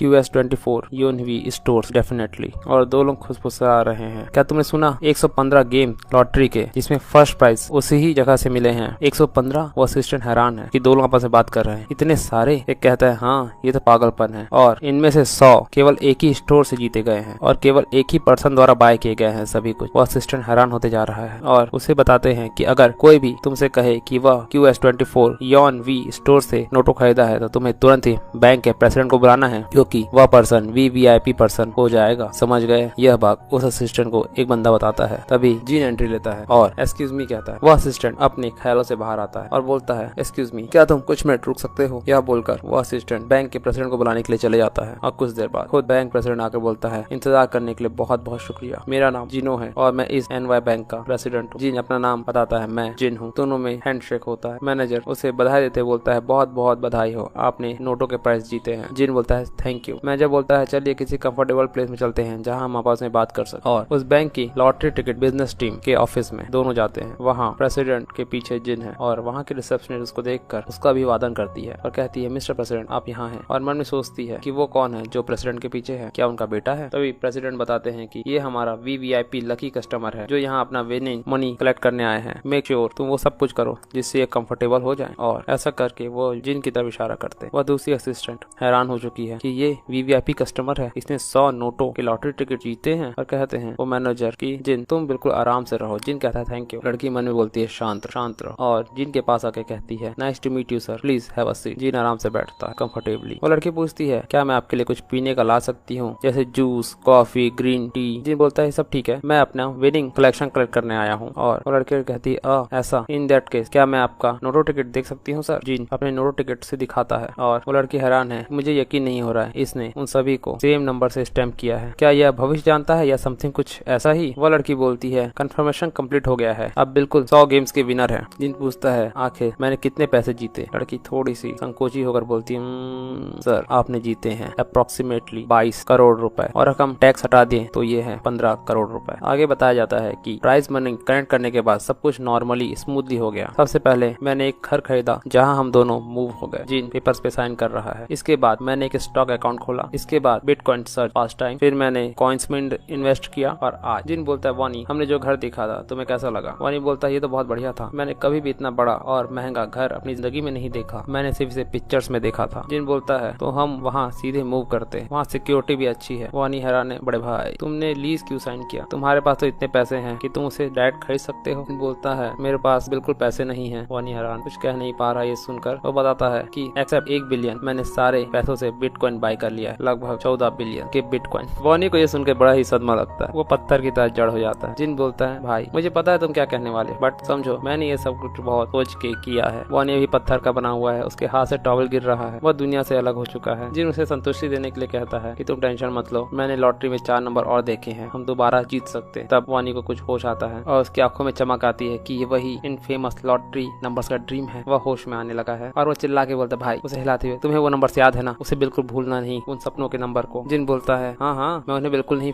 भूलूंगा। जिन मन में सोचता है तुम्हें क्या पता मैंने ये चीज कितनी बार ट्राई की है, अब मैं चाह कर भी इसे भूल नहीं सकता। और चलो बहुत समय हो गया, लंच में चलते हैं। वानी बोलता है रेडी टू गो वेयर? और जिन बोलता है तुम भूल गए क्या, मैंने तुमसे कहा था कि आज हम दूसरी जगह जा रहे हैं। तभी एक जोरदार पंच की आवाज सुनाई दे, कुछ टूटता हुआ दिखाई दे, ये दीवार से ब्लॉक है और ये है जिन का बुली जो एक पंच से दीवार को तोड़ रहा है। वह मन में सोचता है मुझे लगा था यह बहुत अच्छा आइडिया है कि सब कुछ अपने स्ट्रेंथ स्टेटस में डालना। उसके चेहरे पे एक कुटिल मुस्कुराहट है, वो अपनी पंचेस को देख रहा कि आखिर वह कितना शक्तिशाली हो चुका है। और कहता है एक पंच और दीवार पर मारते हुए मैं सोच नहीं सकता, मैंने एक मस्कुलर स्ट्रेंथ रूइन भी ड्रॉ किया जिससे मेरे स्ट्रेंथ भी बूस्ट होकर डबल हो गई। और विश्व वह दीवार मार के दीवार को तोड़ते जा रहा है, दीवार के परखचे उड़ते जा रहे हैं। शायद वो अपनी शक्ति का टेस्ट कर रहा है। चेहरे में एक कुटिल सी मुस्कुराहट साइकोपैथ की तरह। और वो कहता है इवन माइक टायसन भी मेरे न्यूक्लियर फिश से जलने लगेगा। मन में सोचता है बहुत हो गई टेस्टिंग, अब आतंक होगा। वो अपनी मुट्ठी को भींचता है, नसें फड़क रही। आगे दिखाया दिखाया जाता है किसी बिल्डिंग की छत। कोई चिल्ला रहा है ड्यूमिन जिन, जोर जोर से दरवाजा खटखटाने की आवाज। ये जिन का पुराना घर है और ये वही बंदा है। वह कहता है मुझे डाउट है कि वह कमीना आखिर उस गेम्स में हार गया। अपनी मुट्ठी को भींचते हुए वह बोलता है बट वह मेरे फोन कॉल्स इग्नोर कर रहा है और कहीं जाके छुप गया है। उसकी आंखों में एक खास तरह का साइकोपैथिक चमक है और वो बोलता है वह कमीना इंसान। इधर जिन यह सोचकर वह जिन की उस ग्लेयर को याद करता है और बोलता है मन में सोचकर कि उसे क्या लगता है वह ऐसे ही गायब हो जाएगा। गुस्सा उसकी सांसों में दिखाई दे रहा है और मन में बोलता है तुम मेरे हाथों ही मरोगे। आगे वह बंदा जोर जोर से ह्यूमन जिन के दरवाजे को पटक रहा है अपने हाथों से पाट पाट पाट पाट, बट बंद दरवाजा खुलेगा थोड़ा ही। वह मन में बोलता है भले ही हम दोनों प्लेयर्स हैं बट एक लूजर इज अ लूजर, मुझे उसके मैनर्स को फिक्स करना होगा। अचानक वह रुकता है। वह मन में सोच रहा है ये तो ऑब्वियस है कि वो अपने घर में छुपा हुआ है बट वो बाहर क्यों नहीं आ रहा। जैसे वह बंदा घर में नहीं है। वह कान ला के सुनता है और बोलता है वेल मैंने तुम्हें पकड़ लिया। अगर मैंने सांस लेने की भी आवाज सुनी तभी वह सोचता है मैं दरवाजा तोड़ दूंगा। तभी कोई बोलता है एक्सक्यूज मी स्टूडेंट। एक बुजुर्ग बंदा बोलता है तुम मेरे दरवाजे के सामने क्या कर रहे हो। एक बुजुर्ग अंकल खड़े हैं। वह बंदा बोलता है तुमसे क्या मतलब, क्या तुम इस घर के ओनर हो। वह बाल्टी बोलता है हाँ मैं हूँ ओनर इस घर का। वह बंदा हैरान है क्या बात कर रहे हो, क्या तुम मिलने आए हो अपने दोस्त से। वह बंदा बोलता है दोस्त हाँ मेरा दोस्त कहाँ है वो। अगर तुम ओनर हो तो तुम ये डोर खोल सकते हो ना, मैं अचानक से अपने दोस्त से कांटेक्ट नहीं कर पा रहा हूँ, तुम इसे खोल दो। वह बूढ़ा बोलता है ड्रैन। वो बोलता है क्या, हैरान है और कहता है यह घर एम्प्टी है, जो यहाँ बंदा रहता था वो यहाँ से जा चुका है। वो बोलता है कहाँ कब कैसे। ओनर बोलता है आज ही, और कहाँ ये नहीं पता। इधर बोलता है कब। अपनी मुट्ठी को भींचते हुए नसों में गुस्सा फड़क रहा है, नसों में गुस्सा फड़क रहा है। आखिर वह भाग गया कैसे कुछ बोले। आगे दिखाया जाता है एक ऊंची बिल्डिंग के नीचे खड़ा है वॉनी। कहता है वाओ आओ ये कितनी है ऊंची बिल्डिंग। अपने आंखों के ऊपर रखा है उसने हाथ, आंखें हैं बड़ी बड़ी जैसे बटन हो गए हो 4। आगे स्टाइलिश लुक के साथ वह देखता है कि इसके हैं दरवाजे रिवॉल्विंग डोर वाले। जिनने भी अच्छे कपड़े खरीद लिए, जैकेट पहना हुआ है उसने। वॉली हैरान होता जा रहा है। जिन आगे बढ़ रहा है। वॉनी देखता है ओ यहाँ एंट्री करने के लिए एक्सेस कार्ड की जरूरत पड़ती है। जिन अपना एक्सेस कार्ड वहाँ के रिसेप्शनिस्ट को देता है। एक बंदा सिक्योरिटी गार्ड बोलता है कि तुम्हारा आइडेंटिटी कंफर्म हो गया है, अब तुम जा सकते हो। वॉनी ऐसी सिक्योरिटी देख के आंखों में चमक लिए सोचता है वाओ यहाँ सिक्योरिटी भी है, और बोलता है बड़े भाई ये जगह तो बहुत ही ऑसम है। उसके चेहरे में एक बच्चे की तरह स्माइल है, आखिर वो बच्चा ही तो है। जिन उसकी खुशी देखकर हल्की सी स्माइल देता है और कहता है चलो। वॉनी भी कहता है हाँ। घर का लुक दिखाया जाता है बहुत ही लग्जरियस। वॉनी के मुंह से सिर्फ वाओ वाओ निकल रहा है क्योंकि ये जगह इतनी बड़ी है जो लगभग 3500 स्क्वायर फीट है। सुनकर वॉनी हैरान हो जाता है, क्या ये जगह कुछ ज्यादा बड़ी नहीं है हम दोनों के लिए। घर की चमचमाहट से वॉनी की आंखें चकाचौंध है। जिन बोलता है हमारे पास काफी पैसे हैं तो हम ऐसी जगह पे रह सकते हैं। वानी बोलता है इस जगह के लिए तुमने कितने पैसे दिए हैं। जिन बोलता है मैंने 5 बिलियन डिपॉजिट किया है और यहाँ का मंथली रेंट है 22 मिलियन। वानी हकलाने लगता है 20 लाख रुपए मंथली रेंट, इतना ज्यादा। उसकी आत्मा उसके शरीर से शायद बाहर जाने ही वाली है। वह मन में बोलता है अभी रिसेंटली 5,000 रुपए का कन्वीनियंस स्टोर का लंच से मेरे हार्ट बाहर आने को हो गए थे और यहाँ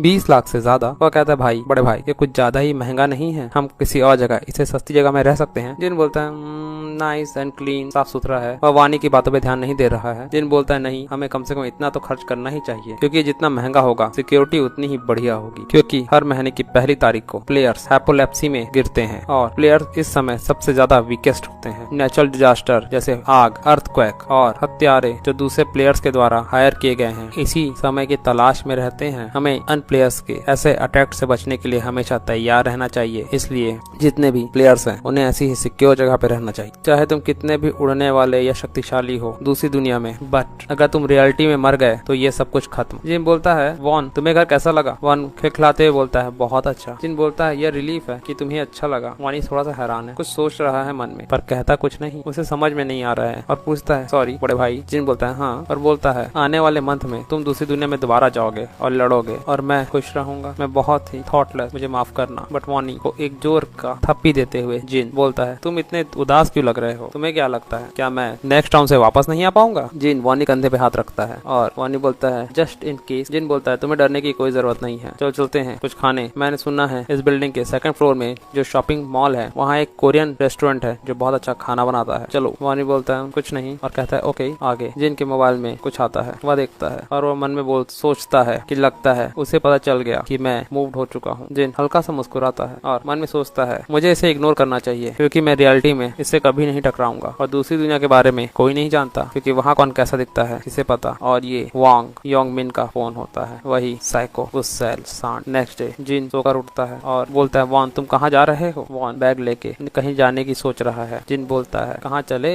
वानी बोलता है मैंने राइस केक ऑर्डर किया है तो मैं उसे लेने के लिए जा रहा हूँ। जिन कंफ्यूज, राइस केक इसने पहले तो कभी ऐसा नहीं किया था।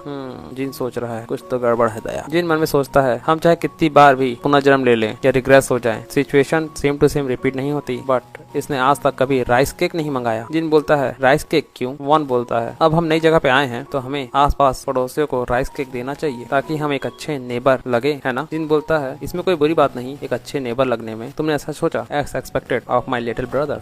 वानी खुश है, यस अप्रूवल मिल गया। वानी बोलता है मैं राइस केक लेके आता हूँ और उन्हें बांट देता हूँ, तुम आराम करो। जिन बोलता है ये अच्छा रहेगा कि हम दोनों जाएं और सबको ग्रिड करें, चलो साथ चलते हैं, मैं भी चलूंगा, चेंज करके आता हूँ। और एक बेल को दबाते हैं, टिंग टोंग टिंग टोंग। वहाँ से आती है कौन है और ये बोलता है हम नए नए आए आपके पड़ोसी हैं, हम आपसे यहाँ ग्रीटिंग देने आते हैं। वानी काफी मुस्कुराते हुए बोलता है। जिन उसके पीछे चुपचाप खड़ा है। वानी के हाथ में केक है। दरवाजा खुलता है, एक आंटी बाहर आती है और कहती है नाइस टू मीट यू, और कहती है जैसे तुम दोनों की शक्लें मिल रही हैं तुम दोनों पक्का भाई भाई होगे। वानी मुस्कुराते हुए कहता है हाँ बिल्कुल हम ब्रदर्स हैं। और वानी कहता है हम आपके लिए कुछ राइस केक लाए हैं, इसे लीजिए जब ये गर्म है। उस केक से भाप निकल रही। वो आंटी उस केक को लेती है और कहती है वाओ थैंक यू, हम इसे अच्छे से एंजॉय करेंगे। तब दोनों ही झुक कर उसे गुड बाय कहते हैं और आगे बढ़ते हैं और बताते जाते हैं कि हम यूनिट्स में हैं, हम अभी भी आए हुए हैं। वानी कहता है कुछ राइस केक लीजिए। एक अंकल आते हैं, उन्हें राइस केक दिया जाता है। जिन बोलता है थैंक यू, आगे हमारा ऐसे ही ख्याल रखिएगा। सभी उनसे बहुत ही खुश होकर मिल रहे हैं। एक एक करके वो अपने पड़ोसियों से मिलते जाते हैं और 44 फ्लोर पर केवल एक घर है। अब तक वानी और जिन थक चुके हैं। जिन बोलते हैं हाँ चलो बस ये लास्ट है, इन्हें ग्रीट करते हैं फिर चलते हैं। जिन बोलता है वान तुम्हें पता है ये पेंट हाउस 54 और 44 दोनों ही फ्लोर्स पे है। वान बोलता है तो वो तो सचमुच बहुत अमीर होगा।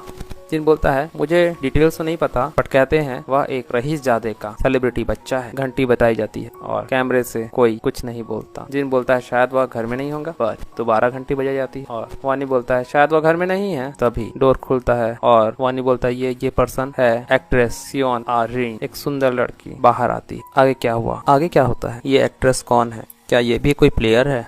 और वो बुली जिन को ढूंढ पाएगा। अगर रिग्रेशन में सभी चीजें सेम टू सेम नहीं होती तो क्या इस रिग्रेशन में कुछ अलग होने वाला है। एक्ट्रेस उसे देखकर वानी और जिन दोनों हैरान हैं। वानी ब्लश कर रहा है और कहता है wow she is so pretty, जैसे कोई एंजल हो। तभी एक हाथ अचानक उनके और उस प्रिटी लेडी के बीच में आता और ये है उसका बॉडीगार्ड। वो कहता है कौन हो तुम, क्या तुम फैंस हो। जिन कहता है माफी कीजिए, हम अभी अभी यहाँ मूव हुए हैं निचले फ्लोर पे। बॉडीगार्ड बोलता है निचले फ्लोर पर। वानी बोलता है आह। बॉडीगार्ड बोलता है तो तुम यहाँ अपने आप को इंट्रोड्यूस करने आए हो। वानी बोलता है हाँ, और कुछ राइस के। वो अपनी बात पूरी कर पाता इससे पहले ही बॉडीगार्ड उसकी बात को काटते हुए बोलता है इट्स फाइन, तो वैसे भी इन सब चीजों को नहीं खा सकते। जिन और वानी हैरान है, कंफ्यूज्ड है। आगे वो बॉडीगार्ड कार्ड दिखाकर अंदर एंट्री करता है और बोलता है प्लीज। वो खूबसूरत लड़की बोलती आह ओके, और यह कहते हुए तिरछी निगाहों से उनकी तरफ देखते हुए वह खूबसूरत लड़की अंदर जाती। जिन बोलता है मुझे नहीं पता वो दोनों कौन है, बट वो लड़का वो बेशक बहुत रूड है। और वानी को बोलता है ज्यादा सोचो मत उस लड़के के बारे में। वानी बोलता है हाँ मैं ठीक हूँ। और फिर अचानक से उसका फेस टर्न होता है और वो एकदम अपने चेहरे के चारों तरफ स्टार लेते हुए बोलता चमकते चेहरे के साथ, तुमने देखा यह कितना ही अमेजिंग है। जिन बोलता है क्या। वानी बोलता है क्या तुमने इससे देखा। जिन अभी भी कंफ्यूज्ड है। वानी बोलता है वो शियो आरीन है। शियो आरीन। जिन शियो आरीन वो कौन। आगे हमारा हीरो 100 बार जन्म ले चुका है लेकिन उसे शियो आरीन के बारे में कुछ नहीं पता। कमाल की बात है। न्यूज फ्लैश होने लगती है। एक्टर गैंग शियो मृत्यु हो गई हार्ट अटैक से। उनके फैन बहुत ज्यादा दुखी हैं। इसी तरह कई और फिल्म इंडस्ट्री के बड़े बड़े पॉप स्टार हीरोज उस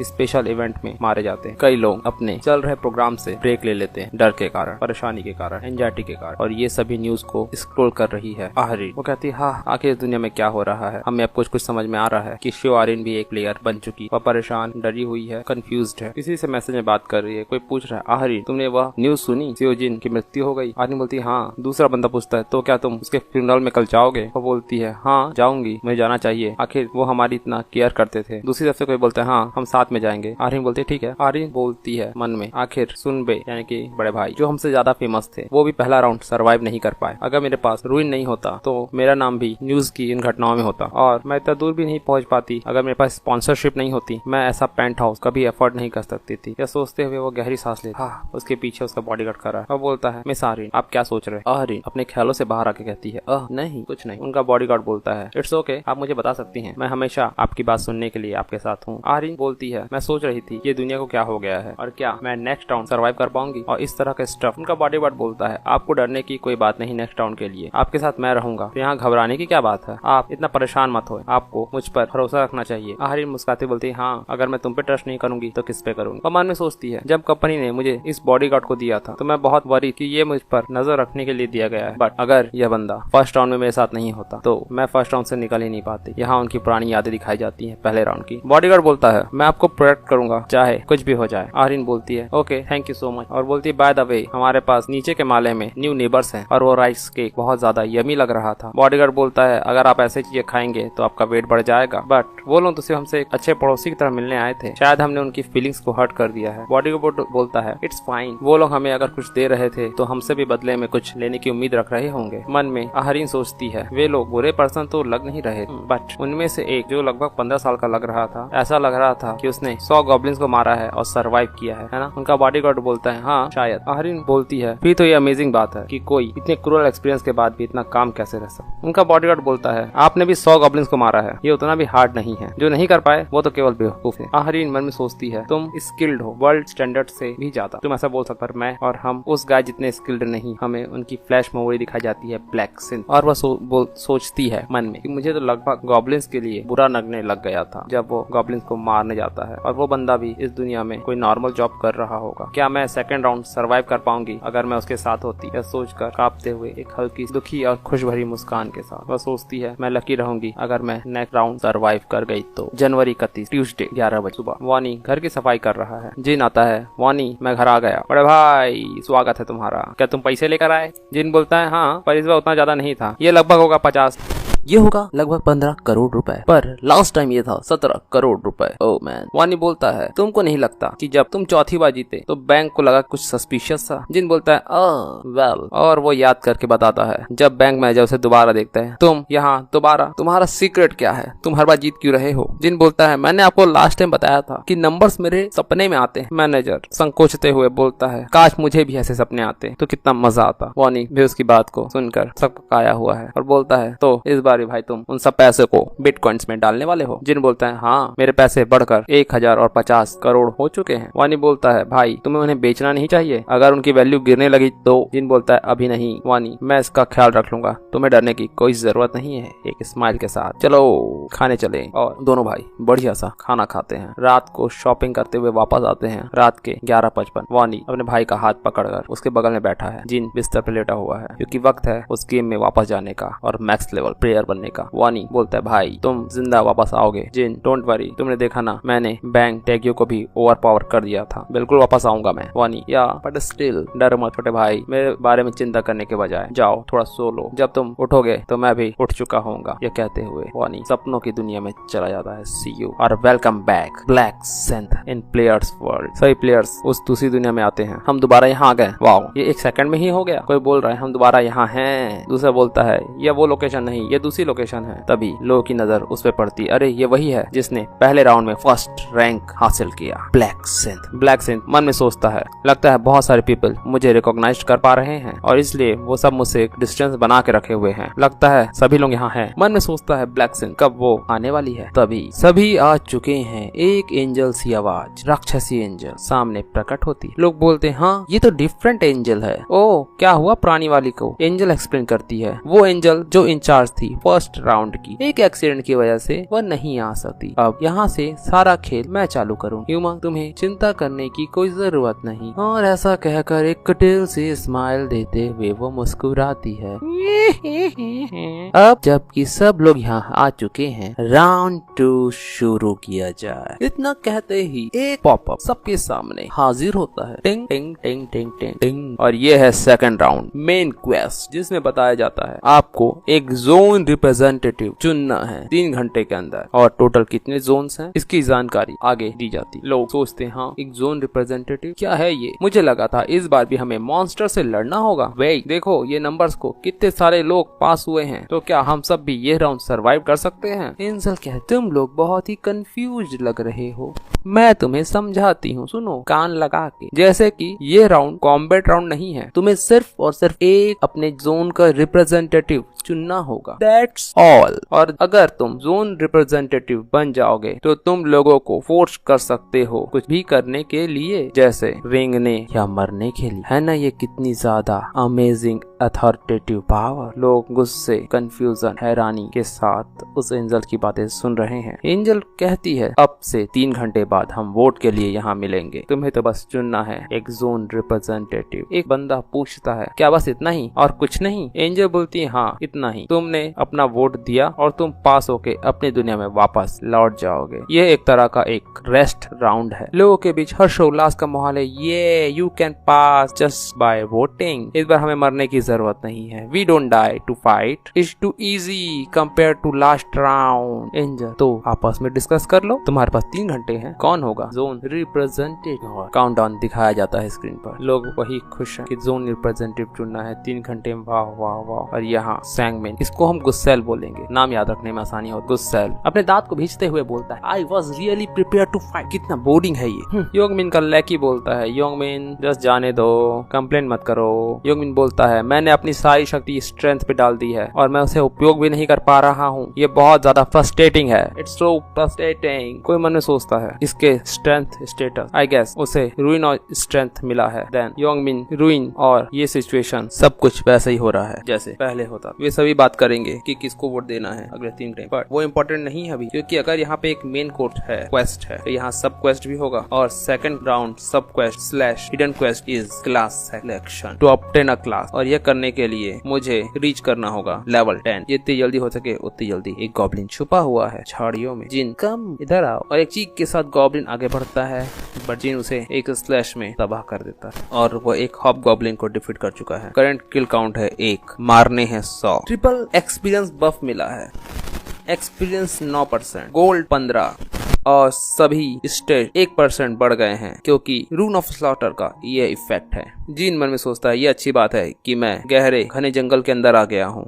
हंट करने के लिए, और जब एक गॉब्लिन होता है तो वहाँ और भी गॉब्लिन्स होते हैं। अपने खंजर को बाहर निकालते हुए गॉब्लिन्स की लाल आंखों को देखते हुए जिन मुस्कुराता है और गॉब्लिन्स पे टूट पड़ता है। स्लैश, पंचेस, किक्स और पॉपिंग नोटिफिकेशन के साथ उसने 5 गॉब्लिन्स को खत्म कर दिया। उसके स्टेटस पे इफेक्ट है रूइन ऑफ स्लॉटर का, वो दिख रहा है और वो लेवल अप करते जा रहा है। 2.5 घंटे बचे हैं वोटिंग खत्म होने में। जिन अभी तो सिर्फ आधे घंटे हुए हैं। स्टेटस विंडो जिन लेवल 9 पे पहुंच चुका है, 8 स्टेट पॉइंट है उसके पास। वो बोलता है मैं लेवल 9 ऑलरेडी अचीव कर चुका हूँ और मैं ये सारे पॉइंट्स अपनी एजिलिटी पे डाल देता हूँ। इट्स मेक सेंस कि तुम अपने सारे स्टेटस को स्ट्रेंथ में डालो अगर तुम्हारे पास रूइन ऑफ स्ट्रेंथ है, बट ये आइडिया सभी क्लास के लिए काम नहीं करता। तुम मर जाओगे अगर तुम तेज नहीं हो और क्रिटिकल हिट डॉज नहीं कर सकते अगर तुम कितने भी स्ट्रॉन्ग क्यों ना हो जाओ। इसलिए तुम्हारे स्ट्रेंथ के 4 कंपोनेंट है, स्ट्रेंथ, इंटेलिजेंस, एजिलिटी और लक। जो स्ट्रेंथ है वो इफेक्ट करता है physical damage, stamina, defence and defensive power. जो आपकी इंटेलिजेंस है, बुद्धिमत्ता है, वो मैजिकल डैमेज, मेंटलिटी और कैलकुलेशन स्पीड को इफेक्ट करती है। एजिलिटी जो इफेक्ट करता है वो है अटैक स्पीड, मूवमेंट स्पीड और इम्प्रूव डॉजेस। जो लक का इफेक्ट है वो अफेक्ट करता है chance of critical damage, item drop और एक्स्ट्रा गोल्ड रिवॉर्ड। सब कुछ जरूरी है बेसिकली, बट जो ग्रिम रिपर क्लास है वो यूज करती है बोथ फिजिकल और मैजिकल डैमेज। तो ये अच्छा होगा कि मैं अपने सारे स्टेट्स को इक्वली बढ़ाऊं। तभी पीछे की तरफ नजरें रोल करके वो देखता है। लगता है कोई मेरे पीछा कर रहा है। मैं उस पर अटेंशन नहीं दे पा रहा था क्योंकि मैं लड़ रहा था। लगता है I have a company, but ये पहले कभी नहीं हुआ। जिन अपनी खंजर को आगे दिखाते हुए बोलता है मुझे नहीं पता तुम कौन हो, बट सामने आओ और अपनी पहचान बताओ, नहीं तो मरने के लिए तैयार हो जाओ। तभी आगे आती है वही खूबसूरत बाला। मैं हूँ यहाँ पे सियोन आहरीन। जिन ओ ये पर्सन, ये तो एक्ट्रेस है, तो ये है वो जो मेरा पीछा कर रही है। आहरीन बोलती है सॉरी तुम्हें फॉलो करने के लिए। उसका बॉडीगार्ड भी बाहर आता है, मुझे भी माफ करना, हम तुम्हें किसी बुरे इरादे से फॉलो नहीं कर रहे थे, तो प्लीज काम डाउन। और ये है बॉडीगार्ड का नाम सैंगजियोल। जिन को याद आता है एंग सेंगच्योर जो माँ ग्योन रॉक्स का राइट हैंड था, वो सेंगच्योर को याद करता है। ग्योन रॉक्स सबसे बड़ा लड़का देश के सबसे बड़े कॉर्पोरेशन का, जिसका नाम था हेवनली डीमन, और ये वो लोग है जिसके मैं पीछे था। अगर ये मेरे साइड में होगा तो स्ट्रॉन्ग बनना मेरे लिए बहुत आसान हो जाएगा, बट मुझे उस प्रिस्ट की भी जरूरत होगी जो माँ ग्योन रॉक के साथ होगा 20वें राउंड में। मैंने सोचा नहीं था कि मैं माँ ग्योन रॉक के राइट हैंड से इतनी जल्दी मिल लूंगा, बट ये सीओ आर्यन के साथ क्यों घूम रहा है? क्या ये वही इंसान है, उसका बॉडीगार्ड? अब जब मैं सोचता हूँ अच्छे से, तब मुझे याद आता है माँ ग्योन रॉक की कंपनी सेलिब्रिटीज को स्पॉन्सर कर। फिर भी वो बोलता है तुम कितने देर से मुझे फॉलो कर रहे हो? जी मुझे पसंद नहीं अगर फ्यूचर बदलता है, इससे मेरी प्लानिंग फेल हो जाती है। जिनको जवाब मिलता है शुरू से जब तुम फॉरेस्ट में डर के, तब से हम तुम्हारे पीछे आ रहे हैं। आर्यन बोलती है सॉरी, क्या हमने तुम्हें अपसेट कर दिया? तुम मुझे फॉलो क्यों कर रहे हो? जिन बोलता है। आर्यन बोलती है कोई बुरी नियत नहीं है, हम तुम्हें कुछ ऑफर देना चाहते हैं। An offer? ओके हाँ, तुम फर्स्ट आए हो फर्स्ट राउंड में, सो उसकी बात को पूरा करते हुए बोलती है क्या हम आपस में टीम बना सकते हैं? जिन हाँ, टीम ये वर्ड तभी एप्लीकेबल होगा जब मुझे तुमसे भी कुछ फायदा होगा। मुझे तुम जैसे लोगों की जरूरत नहीं। जिन बोलता है मैं खुद ही काफी, तो अपना टाइम वेस्ट करना बंद करो और जाओ यहाँ, दफा हो जाओ। मेरी कोई इच्छा नहीं है तुम्हारे साथ टीम बनाने करके। जिन मुड़ता है और आगे बढ़ता है। बॉडीगार्ड क्या घटिया, हाउ एरोगेंट। आर्यन कांपते हुए नीचे गिर जाती है। हाँ, बॉडीगार्ड बोलता है आर्यन मिस आर्यन। आर्यन बोलती है फर्स्ट वही पहले राउंड में उसका ऑरा कितना इमिटेटिंग है। बॉडीगार्ड बोलता है इमिटेटिंग मुझे तो नहीं लगा, बट अगर तुम्हारे चेहरे पे कोई चाकू रखेगा तो उसे डर नहीं लगेगा। आर्यन बोलती है मैं चाहती थी मैं उसके साथ सेम टीम में रहूं, बट वो वर्क नहीं किया। उसका बॉडीगार्ड बोलता है मैंने क्या कहा था आपसे, जो लोगों का स्ट्रॉन्ग ईगो होता है वो टीम वर्क पे काम नहीं करते। तभी हाँ, ये तो बड़ी शर्म की बात। ये शर्म की बात नहीं है, उस गाय को फॉलो करके हम अपना टाइम वेस्ट कर रहे हैं। आर्यन बोलती है नहीं, मुझे नहीं लगा था कि फॉरेस्ट में मॉन्स्टर होंगे, क्या हमें भी बचे हुए समय में मॉन्स्टर को हंट करना चाहिए? बॉडीगार्ड बोलता है बुरा आइडिया नहीं है, चलो करते हैं। और एक गॉब्लिन इधर उधर देख रहा है, एक स्लैश और गॉब्लिन तबाह। जिन सोच रहा है मैं वैसे ही बहुत बिजी हूँ, मैं टीम में नहीं काम कर सकता। अभी जो सबसे ज्यादा जरूरी है वो है लेवल अप करना, और उसने अब तक 60 गॉब्लिन्स मार दिए और गॉब्लिन्स आते हैं, पर ये गॉब्लिन्स नहीं, ग्नूल्स हैं इतने सारे एक साथ, मेरा तो लकी दिन है। ये कहकर उन ग्लून्स पे वो अटैक करता है। ग्लून्स उस पे अटैक करते हैं और स्लैश स्लैश स्लैश ग्नूल मर चुके हैं। 65 लेवल अप। अब हमारा हीरो पहुंच चुका है लेवल 10 पर। वक्त है क्लास सेलेक्ट और नोटिफिकेशन पॉपअप होता है क्लास सेलेक्ट। क्लास सिलेक्शन, तुम लेवल 10 पे पहुंच चुके हो। एडवांसमेंट के लिए सारी कंडीशन मिल चुकी है, अब तुम यूज कर सकते हो शॉप का। यहाँ एक हिडन सब क्वेस्ट है और एक नोटिफिकेशन पॉपअप होता है फाइनली एडवांसमेंट राउंड 2 सब quest advance before voting time. इससे तुमको मिलेगा एडवांस आइटम अप 10 क्लास के लिए और जीतोगे successfully daily item 50% sale ticket. Jin मन में सोच रहा है जो लोगों ने सब क्वेस्ट पहली बार देखा था वो यूजुअली कंफ्यूज्ड हो गए थे। Acquired advancement item just raising my level design enough, ये क्या है? Oh it is not going to tell us what class we are. यहाँ कौन कौन से क्लासेस, क्या ये हमें इसके बारे में नहीं बताएंगे? सबको पता है कि एक क्लास में चुने जाना बहुत अच्छा है, बट किसी को नहीं पता कि how to obtain advancement item. और आपका एडवांसमेंट आइटम स्पेशल कंडीशन मिलने पर आपको प्राप्त होता है। जैसे वॉरियर को उनकी स्ट्रेंथ बढ़ानी है जब वो लेवल 10 पे हो, उसके लिए उन्हें किल करना होगा 30 monster within the same time hour, तभी उनको उनका एडवांसमेंट आइटम मिलेगा। वैसे ही बजरकर को जरूरत होगा उस समय में हंट करना जब उनका खून बह रहा। असैसिन को मॉन्स्टर को मल्टीपल टाइम स्टैप करना होगा वो पीठ में सूरा घोप कर। किसी को भी अपना एज एडवांसमेंट अगर आइटम चाहिए तो उस क्लास से रिलेटेड काम करने। शुरू में मैं भी डिफरेंट मॉन्स्टर्स को ट्रैक डाउन करता था और उनसे डर कर फॉरेस्ट में छिप जाता था और इससे मुझे मिला हंटर क्लास। बट जब मैंने रीपर क्लास के बारे में सुना तब से मैं रीपर क्लास में ही जाना पसंद करता और वो यूज करता है उस एंजल के खून जो उसे फर्स्ट राउंड में मिला था। और पता चलता है तुमने यूज किया है एडवांसमेंट आइटम, तुम्हारी क्लास कभी भी चेंज नहीं हो सकती, सो सेलेक्ट कॉशियसली। क्या तुम बनना चाहते हो रीपर? और यस के साथ ही उस सुनहरी रोशनी में जिन बदलता है डार्केस्ट पर्सन द रीपर और उसे मिलता है रीपर रूइन। दिन के समय तुम्हारी अटैक स्पीड डबल होगी और रात में तुम्हारे अटैक स्पीड 50% बढ़ जाएगी। रात में तुम्हें खोजना भी मुश्किल होगा। वह सुनहरी रोशनी अब एक लाल रोशनी में बदल, वह रूइन एब्जॉर्ब हो चुका है जिन के शरीर और उसे मिलता है रीपर्स का सेंस यानी कि रीपर की हंसिया। जिन मन में सोचता है मुझे दोनों मिल गए, रूइन और वेपन और 50% सिल्टिक। अब उसका रैंक बिगनर से अप्रेंटिस हो चुका है। स्टेटस विंडो में नई जानकारी दिखाई दे। जिन का नाम ब्लैकसन, उसका रैंक है अप्रेंटिस लेवल 10 रीपर क्लास और एजिलिटी 31। 6 पॉइंट उसके स्टेटस में भी पड़े हुए। जिन बताता है कि प्लेयर्स को 6 रैंक में डिवाइड किया गया है। सबसे नीचे आता है बिगनर, फिर अप्रेंटिस, उसके ऊपर रेगुलर, उसके ऊपर लेवल 40 पे एक्सपर्ट, लेवल 60 पे मास्टर और लेवल 99 पे ग्रैंड मास्टर। गेम की तरह आपका रैंक बढ़ेगा, आपके पर्क्स बढ़े और आपको आपकी क्लास रिलेटेड स्किल भी अनलॉक होती जाएगी। और जिनको यहाँ मिलता है इंसिग्निया ऑफ डेथ की स्किल। इंसिग्निया ऑफ डेथ में बताया जाता है इंसिग्निया ऑफ डेथ की स्किल में यह है कि जो टारगेट है और कास्टर वही इस साइन को देख सकता है। टारगेट की हेल्थ को को कुछ नहीं होगा, लेकिन जब भी अटैकर या कास्टर अटैक करेगा तो टारगेट की हेल्थ 100% डैमेज लेगी। बट एक इंसिग्निया एक बार में एक समय पर एक टारगेट पर ही लगाई जा सकती है। और रीपर सिंथ के बारे में बताया जाता है, जो हम आगे जाने। जिन मन में सोचता है अगर तुम एडवांस नहीं लेते तो हमेशा बिगनर्स लेवल पे ही लटके रहोगे, तो अच्छा है एडवांस जितनी जल्दी हो सके उतनी जल्दी। पापा होता है तुम पहले प्लेयर हो जो एडवांसमेंट लिए हो, तुम्हें एक रैंडम गोल्ड पाउच मिला है एज फर्स्ट एडवांसमेंट रिवॉर्ड। और फर्स्ट प्लेयर एडवांसमेंट को मिलती है एक skill, you learn the neutral skill tracking, से ट्रैकिंग की स्किल मिलती है। इससे वो ट्रैक कर सकता है डिजायर पर्सन की लोकेशन, जिसके प्राइस है 20,000 गोल्ड। जिन मन में सोचकर खुश हो रहा है आखिर मुझे 20,000 गोल्ड के जितनी एक स्किल मिल गई है ट्रैकिंग, चलो इसे टेस्ट किया जाए। ट्रैक वो मन में सोचता है और वांग मिन को ट्रैक करता है। नोटिफिकेशन आता है निक नेम और फेस मैच हुआ, tracking target location confirm, player Wang Min location 190 metre, target से वो 190 मीटर दूर है और एक एरो दिखाई देता है, इस एरो पे जाओ और वो 190 मीटर पे तुम्हें मिल जाएगा। जिन मन में सोचता है ओ तो वो गुस्सेल भी इस जंगल में आ चुका है। वो मन में सोचता है पिछले अटेम्प्ट्स में वो 2 किलोमीटर दूर था, चलो देखते हैं वो कर क्या रहा है। आगे वो बॉडीगार्ड और आहरीन भाग रहे, घायल है। आहरीन हाफ रही है, गिर जाती है, मैं और नहीं दौड़ सकती, मेरे पैर। बॉडीगार्ड बोलता है मिस आहरीन हमें भागना होगा, नहीं तो वो हमें पकड़ लेंगे, अब वो खड़ा होना होगा। अगर आपको तकलीफ हो रही है तो भी आहरीन मुझे माफ करना, जहाँ मुझे तीर से चोट लगी है वो एक जलन सी महसूस हो रही है, आग लगी है ऐसे। उसका बॉडीगार्ड बोलता है ये एक थ्योरी है, बट अगर हम इस वर्ल्ड में हर्ट होते हैं तो हमारी रियल बॉडी भी हर्ट होगी उस वर्ल्ड में, तो हमें यहाँ किसी तरह भी सर्वाइव करना होगा घर पहुँचने से पहले। आहरीन बोलती है समझ गई, मैं कोशिश करती हूँ। तभी पीछे से कोई बोलता है कहाँ तुम जा रहे? दोनों की आंखें बहुत चौड़ी और घबराई, और यहाँ होता है वही गुस्सेल योंगमिन। लगता है तुम्हें ज्यादा दर्द नहीं हो रहा? बॉडीगार्ड मन में सोचता है डैम इट, इस कमीनी लड़की की वजह से मैं पकड़ा गया। यहाँ हमें उस बॉडीगार्ड का डुअल फेस दिखाई देता है, कहाँ वो बाहर से अच्छा बोलता है और यहाँ कमीनी लड़की। क्या मेरे पास कोई और चॉइस है लड़ने के अलावा? और वो अपने खंजर को बुलाता है। योंगमिन ओहो तो ये बूढ़ा इंसान लड़ना चाहता है, वो भी हमसे? अपनी उन आंखों से देखो हम कितने लोग हैं, तुम्हें दिखाई नहीं देता? वह चीखता है तुम ऐसा क्यों कर रहे हो कमीनो, हमने तुम्हारा क्या बिगाड़ा है?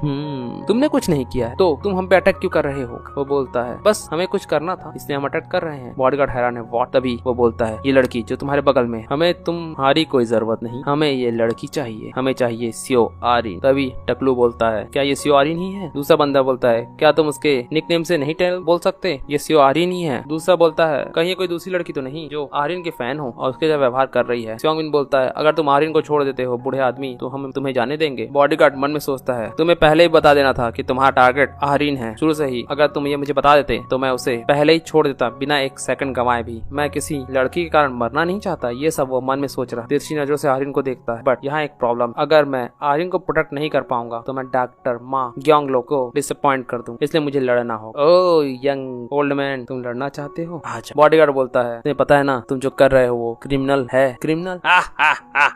कैसा क्रिमिनल? यहाँ कोई लॉ नहीं, कौन रिपोर्ट करेगा असली दुनिया में? यहाँ क्या हुआ, क्या तुम इसे प्रूव कर सकते हो? क्रिमिनल ये जो चेहरा मेरा है ये शायद मेरा चेहरा।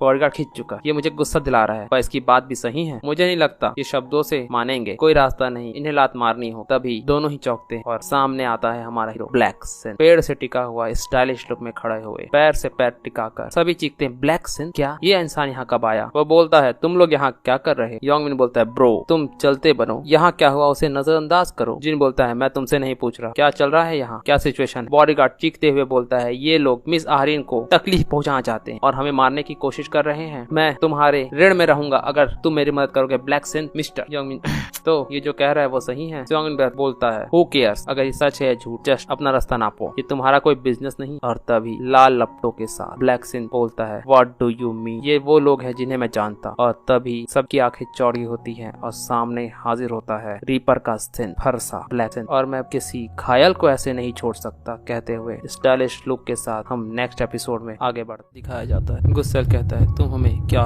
करने को बोल रहे हो, और हमें ब्लैक सिन फरसा दिखाया जाता है, जिसे देख गुस्सेल की पार्ट हैरान है और हीरोइन सियोन और उसका बॉडीगार्ड काफी खुश। सियोन कहती है ब्लैक सिन, बॉडीगार्ड कहता है थैंक यू। जिन सोचता है वेल ऐसा नहीं है कि इनकी मदद करने से मुझे कुछ बेनिफिट नहीं मिलने वाला। स्टाइलिश लुक के साथ जिन खड़ा है दोनों ग्रुप के बीच में। जिन सोचता है अगर मैं माँ ग्योन लुक यानी कि बॉडीगार्ड की मदद करता हूँ तो मेरा अच्छा इंप्रेशन बनेगा इस पर, और यह सोचते हुए जिन साइड में देखता है और एक रही ज्यादा पर मेरा कर्ज होगा जो भविष्य में मुझे मदद करे, ये एक स्नोबॉल इफेक्ट की तरह कार्य करे। मैं इसकी मदद करूँ ये मेरी मदद करेगा बिल्कुल। और एक बात, मैं इन कमीनों को बिल्कुल पसंद नहीं करता। वह गुस्सेल हैरानी से और थोड़ा घबराया हुआ ब्लैक सिंथ को देख रहा है। वह बोलता है तुम क्या कर रहे हो, अगर तुमने एक कदम भी आगे बढ़ाया तो मैं तुम्हें छोड़ूंगा नहीं। ब्लैक सिंथ कोई रिएक्शन नहीं देता। वह कहता है क्या प्रॉब्लम, क्या तुम मुझसे लड़ना नहीं चाहते? यह कहकर एक स्माइल देता है ब्लैक सिंथ। गुस्सेल सोचता है, कमीने, तुम क्या कह रहे हो? तुम क्या सोच रहे हो? तुम जो गॉब्लिन्स को एक इंस्टेंट में ही टुकड़ों में बांट देता है और टॉप रैंक लेता है लास्ट टाइम, क्या मैं ऐसे मॉन्स्टर से लड़ना चाहूंगा? तभी कुछ आवाज आती है और गुस्सेल और घबरा जाता है। ब्लैक सिंथ ने अपने फरसे को नीचे गिराया है। ब्लैक सिंथ कहता है, मुझसे सच बोलो, अगर तुम मुझसे लड़ना नहीं चाहते। गुस्सेल बोलता है, अगर मैं सच बोलूंगा तो क्या तुम मुझे जाने दोगे? ब्लैक सिंथ कहता है, हाँ, मैं सोच सकता हूँ इस बारे में। तुम घुटनों के बल बैठो और सच्चाई से अपनी लाइफ की भीख मांगोगे तो यहाँ गुस्सेल घबराया हुआ है, अपनी इज्जत बताने की कोशिश कर रहा है। वह सोचता है, तो तुम मुझे शर्मिंदा करना चाहते हो। जब मेरे दोस्त मुझे देखेंगे और इन फ्रंट ऑफ आरीन मैं तुमसे लड़ना नहीं चाहता। यह बात मन में सोच रहा है, अगर मैं ये अवॉइड कर सकता, पर तुम मुझे सचमुच गुस्सा दिला रहे हो, तुम कमीने। कहकर सोचकर अपनी सांसों को बाहर छोड़ता है गुस्सेल। तभी उसके दिमाग में आता है, वेट, क्या मैं स्ट्रांग नहीं हूँ कि अपने हाथों से दीवार तोड़ सकूं? अगर मैं किस्मत वाला रहा तो मैं ब्लैक सिंथ को या जो भी मेरी तरफ ये मारने की कोशिश करेगा उसे एक पंच में, उसके चेहरे में पसीना और चेहरे पे मुस्कान, और वह यह सोचकर कॉन्फिडेंस के साथ भर के बोलता है, तुम अपनी लाइन क्रॉस कर रहे हो कमीने। अपनी उंगलियों को फोड़ते हुए कहता है, तुम क्या चाहते हो? मेरे घुटने और भीख मांगना? तुम मरना चाहते हो कमीने? यह कहकर गुस्सेल आगे बढ़ता है जिन की तरफ और मन में सोचा है, राइट, मैं इसी तरह नेचुरली डिस्टेंस कम करूंगा और एक स्ट्रेट पंच इसके चेहरे पे मारूंगा। ये सोचकर वह इमेजिन करता है एक पंच जिन के चेहरे पर और सोचता है और वह इसे सरवाइव नहीं कर पाएगा। कोई भी ह्यूमन उस पंच को इग्नोर नहीं कर सकता या सह नहीं सकता जो दीवार तोड़ सकता है। बट तभी जिन समन करता है, अपने हंसिए को गायब करता है। गुस्सेल बोलता है, तुम क्या कर रहे हो? अपने वेपन को गायब क्यों कर रहे हो? ब्लैक सिंथ कहता है, ये बहुत ज्यादा अनफेयर होगा। तुम बेयर हैंड हो, निहत्थे, और मैं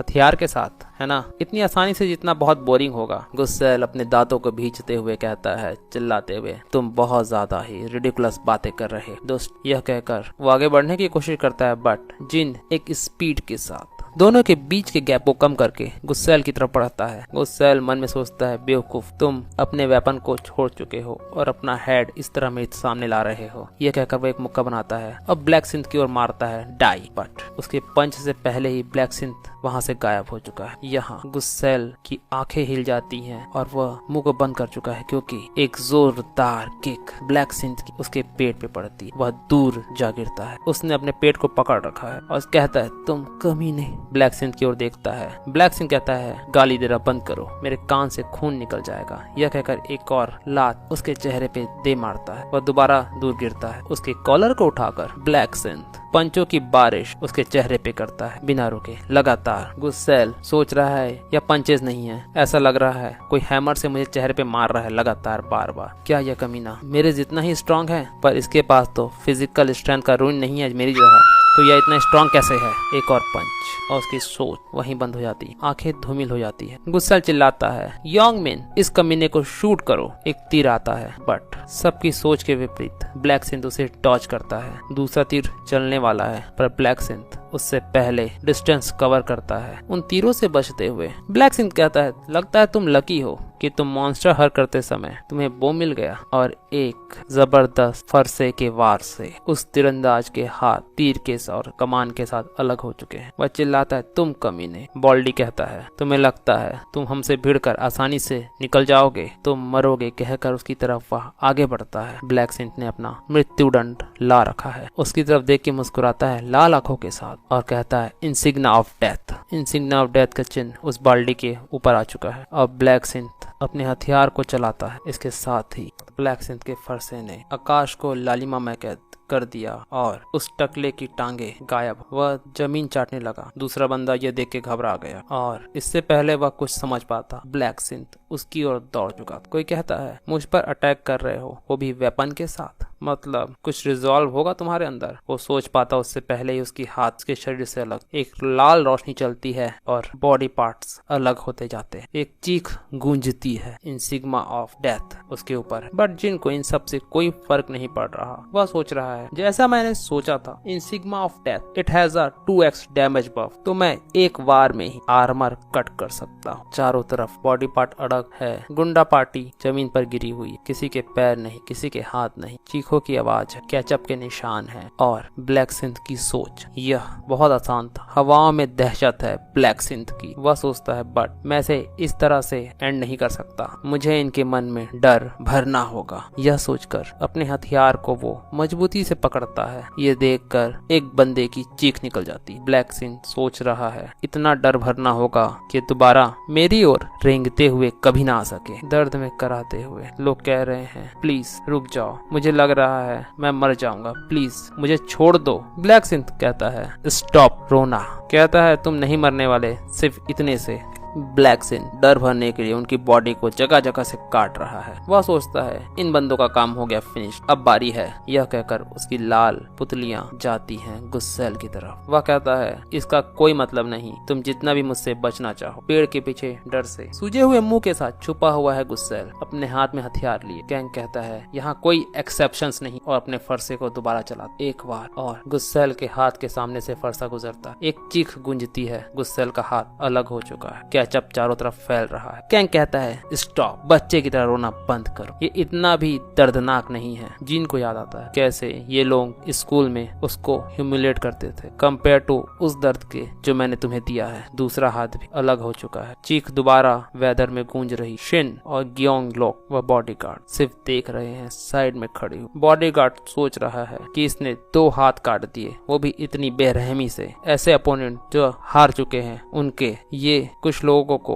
बहुत हार्श लगेगा, बट मुझे तो ये बहुत ही कूल हेडेड लग रहा है। चीख दोबारा गूंज रही है। ग्योंग लोक सोचता है ये ब्लैक सिंथ पर्सन जरूर पक्के से प्रेसिडेंट का राइवल है। ब्लैक सिंथ कहता है क्या तुम ठीक हो? बॉडीगार्ड कहता है हाँ thank to you. Black Synth कहता है तुम्हें अब डरने की या परेशान होने की जरूरत नहीं है कि ये लोग तुम पर दोबारा अटैक करेंगे। ये लोग अब तो खड़े भी नहीं हो सकते, तो ये अच्छा होगा कि वोट दिया जाए। आहरीन कहती है thank you so much for helping us. दोनों झुककर धन्यवाद देते हैं। आहरीन कहती है फिर भी क्या वो मर नहीं जाएंगे इस रेट से? ब्लैक सिंथ कहता है तो क्या हुआ अगर ये मर गए, ये जानवर के जैसे ही हैं। आहरीन कुछ कह नहीं पाती और मन में सोचती है पर कुछ कहती नहीं। शिन जिन सोचता है ये बहुत सॉफ्ट है, आखिर ये इन कमीनों की फिक्र क्यों कर रही है, जैसे ये कोई सेंट है। लगता है ये अपनी सेलिब्रिटी इमेज मेंटेन करने की कोशिश कर रही है। तभी ब्लैक सिंथ एक आवाज आती है। बॉडीगार्ड बोलता है क्या मैं तुमसे कुछ पूछ सकता हूँ अगर तुम माइंड मत करो तो? ब्लैक सिंथ कहता है क्या तुमने उन्हें छोड़ क्यों दिया? क्या ये रियल वर्ल्ड में प्रॉब्लमेटिक नहीं होगा? वे शायद तुम्हें मारने की कोशिश भी कर सकते हैं, तो तुम इन्हें मार सकते हो। यह सुनकर गुस्सेल के पैरों तले जमीन खिसक चुकी, वो और घबरा जाता है। लुक देखने लायक है। ब्लैक सिंथ कहता है कि मैंने उन्हें छोड़ दिया क्योंकि मन में सोचता है यह बंदा बिल्कुल मा ग्योंगलोक, मैं सॉरी यहाँ बॉडीगार्ड का नाम मा ग्योंगलोक बोल रहा था कि ये राइट हैंड है मा ग्योंगलोक का। ब्लैक सिंथ आगे बताता है ये सिंपल है, उन्हें मारने से मुझे कोई फायदा नहीं होने वाला, नो बेनिफिट्स। ये सुनकर उस गुंडा पार्टी के खुशी भी होती है, दुख भी होता है, कंफ्यूजन सा महसूस होता है कि वो किसी वैल्यू के नहीं। बॉडीगार्ड बोलता है फिर भी उन्हें जिंदा छोड़ देना क्या भविष्य में तुम्हें परेशान नहीं करेगा? जिन उनकी तरफ देखता है परेशान, वो कांप रहे हैं। क्या ये लोग भविष्य में मुझे परेशान कर सकते हैं? ब्लैक सिंह कहता है पॉपुलेशन कम करने से कोई फायदा नहीं होने वाला क्योंकि पार्टिसिपेंट्स की पॉपुलेशन वैसे भी आगे चल के कम हो जाएगी। बॉडीगार्ड कहता है और सोचता है हाँ ये तो बात सही है, अगर नंबर ऑफ पार्टिसिपेंट्स कम हो जाएंगे तो भविष्य में नंबर ऑफ प्लेसेस भी तो कम हो जाएंगे। इसकी सोच सही है। ये इन तब चीजों को भी सोच रहा है। ये इस गेम को बहुत अच्छे से समझ पा रहा है जैसा बाकी लोग नहीं समझ पा रहे हैं। वेरी इंप्रेसिव, मैं आपकी बात समझ गया कहते हुए हम इन लोगों पर ध्यान नहीं देंगे। ब्लैक सिंह कहता है ठीक है मैं चलता हूँ। बॉडीगार्ड उसे फिर रोकता है वेट ब्लैक सिंह, अगर तुम अपना अकाउंट नंबर मुझे बता दो तो मैं तुम्हें कंपनसेशन रियल वर्ल्ड में भेज दूंगा। ब्लैक सिंह कहता है फॉरगेट अबाउट इट। यहाँ पे बॉडीगार्ड सोचता है इसने हमारी मदद की और किसी तरह का कंपनसेशन भी नहीं चाहता। कमाल का बंदा है। मैं इसे प्रेसिडेंट को जैसे ही बाहर जाऊंगा रिपोर्ट करूंगा। तभी एक कराहनी की आवाज आती है और वह गुस्सेल कांप रहा है। बॉडीगार्ड मन में सोचता है हाँ मैं इसे मारना चाहता हूँ बट मैं अपने आप को रोक लेता हूँ। जैसा ब्लैक सिंह ने कहा ये हमें कोई फायदा नहीं करेगा। वह एक थूक गुस्सेल के ऊपर थूकता है और कहता है लेट्स गो। आहरीन के पीछे चली जाती है। लोग चिल्ला रहे हैं, please give me all your votes, please vote for me, if you vote for me as the region representative I will do well. कोई बोल रहा है कि मैं अच्छा करूंगा, मुझे वोट दो, कोई बोल रहा है मुझे वोट दो। लोग आपस में झगड़ रहे हैं, एक दूसरे की कॉलर पकड़ रहे हैं, बट कोई नतीजा नहीं निकल रहा है। तभी कोई कहता है रुक जाओ, मेरे पिता कांग्रेस मेंबर हैं, तो तुम्हें मुझ जैसे को वोट देना चाहिए, मोटा बोलता है। और ऐसी फालतू बात करते हुए लोगों के बीच झगड़ा चल रहा है। तभी कोई चिल्लाता है एवरीवन। लोग पीछे देखते हैं, सिर्फ 2 घंटे बचे हुए हैं वोटिंग के, और ये बंदा है मिंट चॉकलेट बॉय। हमें अपना टाइम ऐसे वेस्ट नहीं करना चाहिए, we need to hurry and vote देना चाहिए। लोग कह रहे हैं तो हम कैसे डिसाइड करें किसको वोट देना है, बताओ। चॉकलेट बॉय बोलता है मेरे पास एक सॉल्यूशन है, मुस्कुराहट के साथ बोलता है, और मन में सोचता है ये लोग मेरी बातों का फॉलो कर रहे हैं एज एक्सपेक्टेड, लोग दोबारा मेरी बातों में गिर रहे हैं। वो बंदा क्रीपी सी स्माइल देता है, क्योंकि उस बंदे के पास है परसुएशन रुइन। तो क्या ये बंदा अपने पक्ष में वोट दिलवा पाएगा कि ब्लैक सिंथ इसका भी काम अराइव। इस नोटिफिकेशन के साथ ही हमारा हीरो वोटिंग एरिया में प्रकट होता है। सभी प्लेयर्स को स्टार्टिंग पॉइंट पर सम्मन किया जा रहा है। जो कोई भी जहाँ भी थे टूटे फूटे, वे सभी स्टार्टिंग पॉइंट पर प्रकट होते हैं, और वहाँ का दृश्य देखकर हैरान बॉडीगार्ड और सियोन वहाँ पे प्लेयर्स की कॉर्प्स बिखरे हुए, उनके बीच रक्त रंजित खड़ा हुआ है, रैंक नंबर 2। सब सोच रहे हैं आखिर ये क्या हुआ। सियोन कहती है डोंट टेल मी, क्या उसने इन सबको तबाह कर दिया। जीन के एक्सप्रेशन अभी भी चेंज नहीं है, वह काफी शांत है। वह मन में सोचता है लगता है जो जोंगसिक ने दोबारा इस बार भी सुपरियरिटी ले ली है। अपने मन में सोचते हुए यहाँ पर हमें जोंगसिक के बारे में बताया जाता है। वह जोंगसिंग गैंग का बॉस है और सेकंड मोस्ट टैलेंटेड फाइटर है इस डिस्ट्रिक्ट में। जोंगसिंग कुटिल मुस्कुराहट के साथ अपनी गर्दन को टेढ़ा करते हुए देखता है जिन की ओर। जिन आगे सोचते हुए हमें बताता है कि जॉन सिंह की पर्सनालिटी बिल्कुल कचरा है, बकवास, ट्रैश, और सबसे अच्छी बात यह है कि एक टाइम बम को पहले ही हटा देना चाहिए, इससे पहले वो फटे, बट ये अभी वह समय नहीं हुआ है। इधर जॉन सिंह आगे बढ़ता है ब्लैक सिंथ की ओर और कहता है ब्लैक सिंथ तुम कहाँ थे, मैं बहुत समय से तुम्हारा इंतजार कर रहा हूँ। ब्लैक सिंथ डायरेक्ट कहता है क्या चाहिए तुम्हें। जॉन सिंह कहता है कुछ ज्यादा नहीं, बट मेरे पास तुम्हारे लिए एक सजेशन है, और मैं सीधे मुद्दे की बात में आता। वह कहता है सर्व मी, मेरी सेवा करो। ब्लैक सिंथ अपने चेहरे के भाव को बिना बदले हुए कहता है तुम्हारी सेवा करो। जॉन सिंह अपने हाथ में चाकू को स्टाइल से घुमाते हुए कहता है हाँ बिल्कुल, अगर तुम ऐसा करोगे तो मैं तुम्हारी जान बख्श दूंगा। तभी किसी के हंसने की आवाज आती है। यहाँ पर ब्लैक सिंथ कहता है तो तुम मुझसे लड़ना चाहते हो। अभी ब्लैक सिंथ को कहता है घुटने पे बैठो नील, अगर तुम घुटने में बैठकर भीख मांगोगे तो मैं तुम्हें बिना कुछ नुकसान पहुंचाए जाने दूंगा। ब्लैक सिंथ के इस टंच से जॉन सिंह थोड़ा सा खिसिया जाता है। वह कहता है लुक ये, वह कहता है देखो इस पागल कमीने को। चाकू की नोक वह आगे करके रखा हुआ है ब्लैक सिंथ के। लगता है तुम अपनी सिचुएशन को भाप नहीं पाए हो। अगर मैं इस रीजन का रिप्रेजेंटेटिव, बट उसकी बात को बीच में काटते हुए ब्लैक सिंथ कहता है क्या ये बहुत मुश्किल है जो मैं तुम्हें कह रहा हूँ नील। और ऐसा कहते हुए अपने हाथ को घुमाते हुए अपने फरसे को बुलाता है और स्टाइल से कहता है क्या तुम और ज्यादा संतुष्ट होगे अगर तुम यहाँ तबाह हो जाओ। उसके वेपन को देखकर जॉन सिंह की 64 घबराहट, कंफ्यूजन और हैरानी एक साथ उसके चेहरे पर है। वह कहता है मन में कहां से उसे इतना जबरदस्त हथियार मिल गया, मैं किसी गलत आदमी से पंगा ले रहा हूँ। ब्लैक सिंह कहता है क्या हुआ, तुम्हारी जबान फंस गई क्या। अपने दांत को भींचते हुए जॉन सिंह कहता है हे मैं हूँ जॉन सिंह, जो बॉस है जॉन सिंह गैंग का। तुम्हें लगता है कि मैं तुम जैसों के सामने घुटने टेकूंगा। चिल्लाता है आ जाओ कमीने मेरी तरफ अपने उस फैंसी वेपन के साथ। जॉन सिंह एक फाइटिंग स्टेंस लेता है। यहाँ ब्लैक सिंह कहता है हे, और मन में सोचता है ये हमेशा की तरह शॉर्ट टेम्पर्ड है। वेल बहुत हो गया मजाक, अब करते हैं पत्ता साफ। मन में वो सोचता है चीजें काफी कॉम्प्लिकेटेड हो जाएंगी अगर मैं अपनी ताकत दिखा दूं और वोट मुझे मिल जाएंगे तो मुझे कैसे भी करके जॉन सिंह को ही रिप्रेजेंटेटिव बनाना होगा ताकि मैं उसे 3rd राउंड में यूज कर सकूं। और ये है समय एंजल के आने का। तभी हवाओं में सुनहरे पंख फड़फड़ाते और एक आवाज आती है तुम सब आ चुके हो इंसानों। ब्लैक सिंह कहता है तुम लकी हो, अगली बार ध्यान रखना तुम किससे मुकाबला कर रहे हो, अगर तुम मरना नहीं चाहते जल्दी। यह कहकर ब्लैक सिंह अपने फरसे को गायब करता है। उसकी बात सुन के जॉन सिंह हंसी आ जाता है। गुस्से को मन में दबाते हुए मन में सोचता है ओह मुझे लगभग हार्ट अटैक आने ही वाला था। इसका मतलब है जॉन सिंह जो पहले ब्रेवरी दिखा रहा था वो सिर्फ अपने ईगो की वजह से था। वो मन में सोचता है एक बार मैं रिप्रेजेंटेटिव बन जाऊंगा तो मैं इस ह्यूमिलेशन को तुम्हें कई गुना वापस करूँ। एंजल कहती है क्या तुमने डिसाइड कर लिया रिप्रेजेंटेटिव, और आगे कहती है ओह लगता है तुमने 3 घंटे सिर्फ बातें नहीं की और भी बहुत कुछ किया है, बट ये मेरा बिजनेस नहीं है। तुम कचरे इंसान जियो या मरो। तो हम अपने शेड्यूल्स के साथ आगे बढ़ते हैं। चलो करते हैं वोटिंग। वोटिंग स्टार्ट होती है, सबके सामने पॉपअप ओपन होता है और सभी वोट कास्ट करते हैं। कंफ्यूज है, और जो भी प्लेयर 5 मिनट के अंदर वोट नहीं कर पाएगा वह एलिमिनेट हो जाए। वोट का ड्यूरेशन स्टार्ट होता है। तभी कोई कहता है देखो मैंने किसे वोट किया, तभी सबकी आईज जाती है जॉन सिक पर। तो कंफ्यूज है। जॉन सिक कहता है हे मोटे गालों वाले, एक हिप्पी कट। लड़की कहती है क्या मैं? तुम मुझे क्यों नहीं देख रही हो? क्या तुम मरना चाहते हो? वह लड़की कहती है नहीं, मैंने तुम्हें वोट दिया है। यहाँ मन में सांसों को बाहर छोड़ते हुए ब्लैक सिंह कहता है आ गई। जॉन सिक कहता है अपने आप को तबाह समझ अगर तुमने मुझे नहीं देखा, और चिल्लाता है किस कमीने ने अपना सर घुमाया है।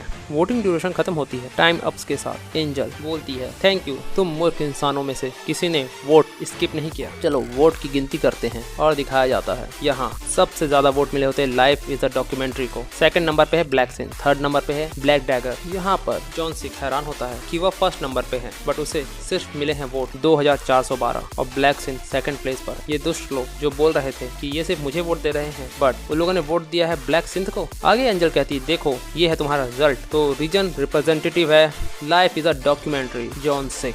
इसके साथ ही तुम्हें दिया जाता है अथॉरिटी ऑफ कमांड, ताकि तुम अपने लोगों को ऑर्डर दे सको। यह सुनकर जॉन सिक काफी खुश होता है और मन में सोचता है वह मन में कहता है तुमने मुझे नहीं मारा, इसका तुम्हें बहुत ज्यादा ही अफसोस होगा ब्लैक सिंह। अगर मैं सबको तुम्हें मारने दूं तभी। कुछ देखकर हैरान होता है जॉन। वह कहता है यह क्या है? आगे दिखाया जाता है कि जो टेम्पररी स्किल है अथॉरिटी ऑफ कमांड, उसका इफेक्ट है तुम प्लेयर्स को कुछ भी ऑर्डर देके फोर्सफुली काम करवा सकते, और जिस पर ये कमांड होगा वह उसके ऑर्डर को डिसोबे नहीं करेगा, बट इसकी यूजेस लिमिट है केवल 10 यूज टोटल, और तुम एक बार में सिर्फ एक पर्सन को ही कमांड दे सकते हो, और ये स्किल वर्क नहीं करेगी प्लेयर जिसका क्लास ए है। यह देखकर जॉन सिक काफी दुखी हो जाता है कि केवल 10 बार वह इसे यूज कर सकता है और ये वर्क नहीं करेगी प्लेयर्स ए क्लास के, और कोई भी प्लेयर जिसका क्लास ए है वह मेरे कमांड को इग्नोर कर सकता है। एंजल कहती है तो प्यारे इंसानों, तुम्हें लगता है कि तुमने वोट दे दिया और काम हो गया है ना, बट ऐसा नहीं। यहाँ एक हिडन क्वेस्ट इस राउंड में। लोग कहते हैं तुम्हारा क्या मतलब है हिडन क्वेस्ट, और आता है second round sub quest. Advancing before the vote, get an advancement item and A class. तुमको मिलेगा 50% discount voucher for today's item if you success. लोग हैरान है ये क्या है, एक एडवांसमेंट आइटम एक क्लास मिलेगा। वह कहती है ये क्वेस्ट विंडो जो सेट किया है लाइक दिस एट लेवल 10। यहाँ पर कुटिल मुस्कान एंजल कहती है कि तुम लोगों को ये रियलाइज नहीं हुआ है ना। एंजल खुश है कि किसी को भी क्लास एडवांसमेंट नहीं मिला। यहाँ पर एक बंदर कहता है हम कैसे लेवल अप होंगे अगर यहाँ कोई मॉन्स्टर ही नहीं है। एंजल कहती है क्या मतलब तुम, ये जो फॉरेस्ट है वो मॉन्स्टर से भरा हुआ है। आय कहती है ज्यादा दुखी मत हो, पूरे रीजन में सिर्फ और सिर्फ 80,000 लोग हैं जो एक क्लास में एडवांस हुए हैं इस राउंड, और इस रीजन में भी एक पर्सन क्लास ए में एडवांसमेंट हुआ है। यह सुनकर सभी हैरान है और कहते हैं हु, और यहाँ पे आता है सब क्वेस्ट का रिजल्ट सभी रीजन, और जिसने सबसे फास्ट एडवांसमेंट पाया है वह है ब्लैक लेवल 16 रीपर। सेकंड है हेवनली डीमन लेवल 10 डार्क, उसे लगे 2 घंटे और हमारे ब्लैक सिंथ को लगे सिर्फ और सिर्फ 39 मिनट्स। थर्ड नंबर पे है स्टूपिड इडियट शामन क्लास, और इस रीजन में टॉप किया है ब्लैक सिंथ ने। सब हैरान है कि फर्स्ट एडवांसमेंट मिला है ब्लैक सिंथ को। सब उसकी तरफ मुड़कर देखते हैं और सभी हैरान है कि इसकी क्लास है रीपर। लोगों के बीच कानाफूसी हो रही है कि रीपर ये किस टाइप की क्लास है, लगता है ये बहुत ताकतवर क्लास नहीं, इसीलिए ये अपने पास इतना विशाल का है फरसा रखा हुआ था। यहाँ मन में सोचता है जॉन से शिट, मैंने सोचा था कि मैं अथॉरिटी ऑफ कमांड से ब्लैक सिंथ को खुद को मारने बोलूंगा, बट किसने सोचा था कि वह क्लास एडवांसमेंट लेकर ए क्लास में पहुंच। यहाँ ए क्लास मीन्स किसी को क्लास मिल गई है, अभी तक किसी को कोई भी क्लास नहीं मिली थी। तो इस राउंड सबसे पहला पर्सन है ब्लैक सिंथ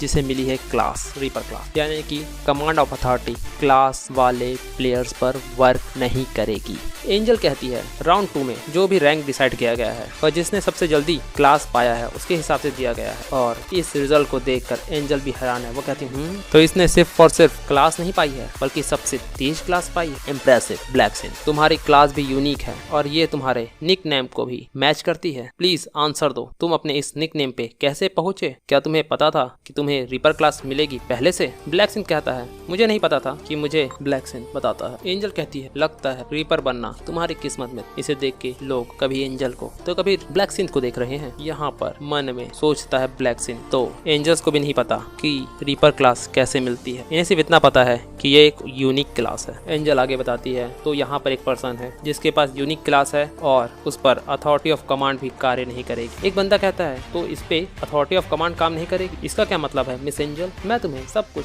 एक्सप्लेन कर। आगे वह बताती है कि अथॉरिटी ऑफ कमांड किसी क्लास वाले प्लेयर पे वर्क नहीं करता। 10 चांसेस हैं अथॉरिटी ऑफ कमांड। तो तुम्हें क्या लग रहा था रीजनल रिप्रेजेंटेटिव के पास इन्फिनिटी पावर होगी?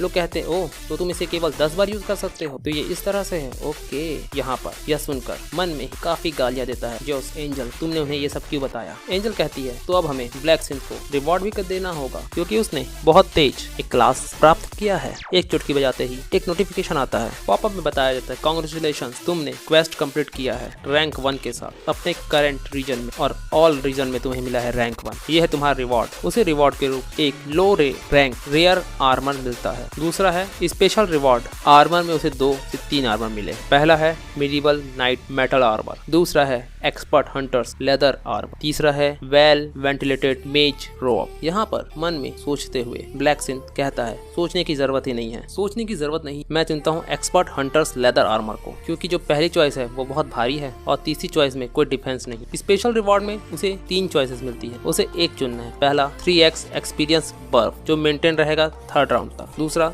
3000 गोल्ड और तीसरा है इंफॉर्मेशन अबाउट 3rd राउंड। यहाँ पर मन में सोचता है ब्लैक जो कि 3rd राउंड में बहुत सारे मॉन्स्टर्स है, मुझे एक्सपीरियंस बर्फ ही चाहिए। वह क्लिक करता है एक्सपीरियंस बर्फ को और उसे रिवॉर्ड मिलता है और एंजल की आवाज के साथ कि सभी लोग अपने घर पहुंच जाते। अब मिलेंगे नेक्स्ट राउंड में, राउंड 3 में। राउंड 2 खत्म हो चुका है, कुछ के चेहरे में कंफ्यूजन है और आगे बढ़ने की इच्छा। कुछ लोग ब्लैकसिंथ से मार खाए हुए हैं और बदला लेने की सोच रहे हैं और एंजल की कुटिल मुस्कुराहट। एंजल कहती है बहुत मजा आएगा 3rd राउंड, मैं गारंटी देती। और 2nd राउंड का आउटकम हमें दिखाया जाता है स्क्रीन पर। कुल 8 अरब लोग सर्वाइवर हैं और ब्लैकसिंथ के रीजन में कुछ 4988 सर्वाइवर्स। तुम्हारी सोल वापस तुम्हारी बॉडी में पहुंच जाएगी और नेक्स्ट राउंड होगा मार्च 1, 2023 में। हम तुमसे मिलेंगे नेक्स्ट राउंड में। कांग्रेचुलेशन बचने के लिए। उस डायमेंशन से सोल सबके शरीर वापस आता है। यहाँ पर चीखते हुए उठता है गुस्सैल, अपने हाथ को देखता है, उसका हाथ बिल्कुल ठीक ठाक। वो हंसता है हा हा हा, एज एक्सपेक्टेड, जब तक तुम मरते नहीं हो तुम्हारी बॉडी नॉर्मल ही रहेगी। और वह मन में सोचता है मैं कभी भी नहीं भिड़ूंगा ब्लैकसिंथ से, मैं उस बेरहम कमीने के साथ दोबारा कभी इन्वॉल्व नहीं होना चाहता। बॉडीगार्ड अपने अवतार में आकर कहता है आपने बहुत अच्छा काम किया मिस आहरीन। आहरीन कहती है क्या अच्छा काम? तुम थे जिन्होंने बहुत ही ज्यादा हार्ड वर्क किया, थैंक यू मुझे बचाने के लिए। बॉडीगार्ड अपनी टाई को ठीक करते हुए कहते हैं मैंने वही किया जो मेरा काम। आहरीन कहती है मैं और चाहती हूँ ब्लैकसिंथ को दोबारा थैंक यू बोलो, क्या कोई तरीका है? बॉडीगार्ड कहता है हमें उसका रियल अपीयरेंस नहीं पता और हम उसे पता भी नहीं कर सकते और ब्लैकसिंथ चाहता है कि उसकी आइडेंटिटी किसी को पता ना चले। आहरीन कहती है वह नहीं चाहता ये, मैंने उसे कहा था कि अपना अकाउंट नंबर दो ताकि मैं तुम्हें कंपनसेट कर सकूं, है ना? बट जैसे उसने उस बात को तुरंत ही रिफ्यूज किया, उससे ये बात क्लियर है कि वह अपनी आइडेंटिटी किसी को बताना नहीं चाहती। आहरीन थोड़ी उदास होती है। बॉडीगार्ड कहता है अगर आप उसे थैंक्स करना चाहते हैं तो नेक्स्ट राउंड में उसे कोई आइटम दे दीजिएगा। यह सुनकर आहरीन बहुत खुश होती है, गुड आइडिया, चलो रेस्ट करते हैं, मैं आपसे कल सुबह मिलूंगा। यस टेक केयर कहते हुए वे दोनों अलविदा होते हैं। बॉडीगार्ड लिफ्ट में आता है, उसकी मोबाइल से आवाज आती है बस। वह कहता है हेलो प्रेसिडेंट माँ। वहाँ से आवाज आती है सेक्शन चीफ सेंगचुल। बॉडीगार्ड जिसका नाम सेंगचुल है कहता है आप अभी तक सोने नहीं गए? माँ कहता है जैसे ही मैं वापस आया मैंने थोड़ी सी विस्की पी। यहाँ पर बॉडीगार्ड कहता है मैंने रिजल्ट देखा प्रेसिडेंट, बधाई हो आपकी क्लास डार्क नाइट में स्विच होने पर। वह कहता है यह कुछ नहीं था, तुम्हारी तरफ क्या हुआ? बॉडीगार्ड कहता है मैं और आहरीन दोनों ही लेवल 8 पर पहुंच चुके हैं बट इस बीच हम लोग इंजर्ड हो गए थे और हंट वह अपनी बात पूरा कर पाता इससे पहले ही। डायरेक्टर माँ कहता है इंजर्ड। आगे बॉडीगार्ड बताता है कि मैं आप सबको पूरी बात रिपोर्ट करूंगा बट ये सही समय नहीं है। वहाँ से डायरेक्टर माँ कहता है क्या ये ब्लैकसिंथ से रिलेटेड है? और वह कहता है मेरे होटल में आ जाओ, मुझे पूरी डिटेल सामने आके बताओ। बॉडीगार्ड कहता है मैं 20 मिनट वहाँ पहुँचता हूँ। यहाँ पर बॉडीगार्ड अपनी कार में जा रहा है और खंबे के पीछे कोई छुपा हुआ है। बॉडीगार्ड बाहर जाता है और ब्लैकसिंथ खंबे से बाहर आते हुए कहता है जैसा मैंने सोचा था ये जा रहा है माँ ग्योंगलोक के पास। 10 मिनट पहले का दृश्य दिखाया जाता है। ब्लैकसिंथ वापस जिन की बॉडी में आ चुका है, उसका भाई अभी भी नींद में है। यहाँ पर रियूमिन मीन्स जिन वास्तविक दुनिया में लौटते ही क्या करता है? वास्तविकता में लौटते ही जिन ने सबसे पहले अपना स्किल उपयोग किया। सिस्टम मैसेज आपने लक्ष्य का चेहरा कल्पना करें और उसका नाम बोले। जिन ने उस आदमी का चेहरा याद किया जिससे उसे चावल के केक देने में मुश्किल खड़ी की थी। वह नाम था अन सांग चियोल। दूसरी ओर किसी का चेहरा और निकनेम सोचकर उसे ट्रैक करना पड़ता था, लेकिन वास्तविक दुनिया में असल चेहरा और असल नाम मायने रखता था। मतलब अगर चेहरा और नाम पता हो तो उसे ढूंढ पाना मुमकिन है। यही न सिर्फ लोगों को ढूंढ सकती है बल्कि उनके असली नाम भी पहचान लेती है। जैसे अभी सिस्टम मैसेज, चेहरा और नाम मिलान सफल, लक्ष्य का स्थान खोजा जा रहा है। कंफर्मेशन देखकर जिन के चेहरे पर संतोषजनक मुस्कान आ गई। जिन ने मन में सोचा जैसा मैंने सोचा था। जो व्यक्ति CO आरिन के साथ था और जिसने मेरा गिफ्ट ठुकराया था वह सच में अनसांग चियोल ही था। अब तक जिन वास्तविक दुनिया में अनसांग चियोल का चेहरा नहीं जानता था, वह उसे सिर्फ दूसरी दुनिया में जानता था जहां वह माँ क्योंग रोक का दाहिना हाथ था। लेकिन अब स्थिति बदल चुकी थी। जिन मन में अब मैं उसका असली चेहरा भी जानता हूँ। बेशक दोनों दुनिया में एक ही नाम होने से यह साबित नहीं होता कि वह वही व्यक्ति है, लेकिन जिस तरह से CO आरिन के आसपास वह रहता था मुझे पूरा यकीन है कि वही है। तभी उसके सामने एक संदेश प्रकट होता है। सिस्टम मैसेज, लक्ष्य अनसांग चियोल का पता लगा लिया गया है। वह वर्तमान दूरी 85 मीटर। लक्ष्य का पीछा करने के लिए तीर का अनुसरण करें। जीन काफी पास ही है। लगता है वह CO आरिन के साथ ऊपर के पेंट हाउस मंजिल में है। अगर जिन CO आरिन पर नजर रखने का फैसला किया था तो इसका उसके साथ होना स्वाभाविक था। अचानक वह दूरी बदलने लगी, कभी पास कभी दूर। तेजी के कारण अंदाजा लगा सकते हैं कि वह लिफ्ट से नीचे पार्किंग में जा रहा है। जिन मन में इतनी रात वह कहाँ जा रहा है? क्या शायद वहीं? माँ क्योंग रोक के व्यवहार का अनुमान लगाना आसान था। जिन, क्या मैं उसका पीछा करूं? इससे उसकी पहचान भी साफ हो जाएगी। अगर यह साबित हो जाए कि उसका संपर्क है तो शक सबूत बन जाएगा। यह ठान जिन ने जल्दी से अपने बाहर जाने वाले कपड़े पहने। उसी वक्त उसकी नजर उसके छोटे भाई पर पड़ी जो फर्श पर बेड में सर रख के सो रहा था। जिन मन में यह यहाँ सो रहा है, मतलब मेरी वापसी का इंतजार कर रहा था। वह हल्के से मुस्कुराया और भाई को छोड़कर जिन घर से बाहर निकला और सांग चियोल से उसी दूरी का अंदाजा लगाया। जिन को कोई चिंता नहीं थी क्योंकि उसके पास ट्रैकिंग थी। जब चाहे ढूंढ लेगा। दृश्य परिवर्तित होता है। माँ क्योंग रोक, एक क्लैंक की आवाज आती है। माँ क्योंग रोक विस्की घुमाते हुए खिड़की से बाहर देख रहा था। हान नदी पर पड़ी चांद की रोशनी आज कुछ फीकी लग रही थी। माँ क्योंग रोक मन में सोचता है, काम के लिए बिल्कुल सही रात है, लेकिन उसे अभी अपना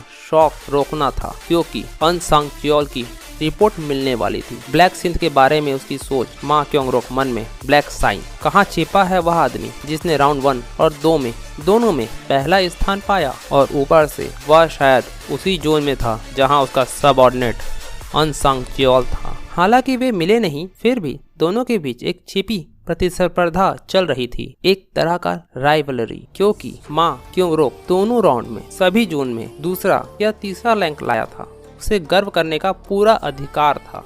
माँ क्योंग रोक मन में, लेकिन अगर ब्लैक सिंथ ने मेरे आदमी से उछलने की कोशिश की, अगर ऐसा होता है तो माँ क्योंग रोक इसे सहन नहीं करता। माँ क्योंग रोक, अगर वह मेरा दुश्मन बन गया तो काफी परेशानी पैदा करेगा। उसने ग्लास में विस्की उड़ेली।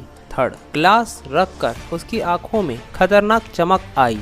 माँ क्योंग रोक मन में, मेरे रास्ते में जो भी आएगा मैं उसे नहीं छोड़ूंगा, चाहे वह नंबर 1 ही क्यों ना हो। तभी दरवाजे पर दस्तक, बाहर से, क्या प्रेसिडेंट अंदर हैं? मैं अनसांग चियोल हूँ। माँ क्योंग रोक, आओ अंदर आओ। वह मुस्कुराते हुए मुड़ा, उसकी ठंडी आभा पूरी तरह गायब। माँ क्योंग रोक, डायरेक्टर अन, आपको देखना बहुत अच्छा लगा। स्योंग चुल कहता है, मुझे भी खुशी हुई प्रेसिडेंट, यह सब आपके कारण मुमकिन है। माँ क्योंग रोक कहता है, मैंने क्या किया, हम तो एक ही जोन में भी नहीं है। सांग चियोल कहता है, सिर्फ आपका हमारे साथ होना ही मुझे ताकत देता है, धन्यवाद। क्योंग रोक, तुम सच में तारीफ करना जानते हो। सांग चियोल, यह तारीफ नहीं, सच्ची प्रशंसा है। आपके साथ होना मेरे लिए सौभाग्य है। आपकी सर्वाइवल पर बधाई, भले ही देर से ही सही। क्योंग रोक कहता है, सर्वाइवल, दूसरा राउंड तो हद से भी ज्यादा आसान था और सच भी यही था, सिर्फ वोटिंग करनी थी। फिर भी माँ क्योंग रोक को यह आसानी संदिग्ध लग रही थी। क्योंग रोक मन में, पहले राउंड से बिल्कुल उलट, इतना आसान क्यों? और ऊपर से मेन क्वेस्ट दिखाई देना,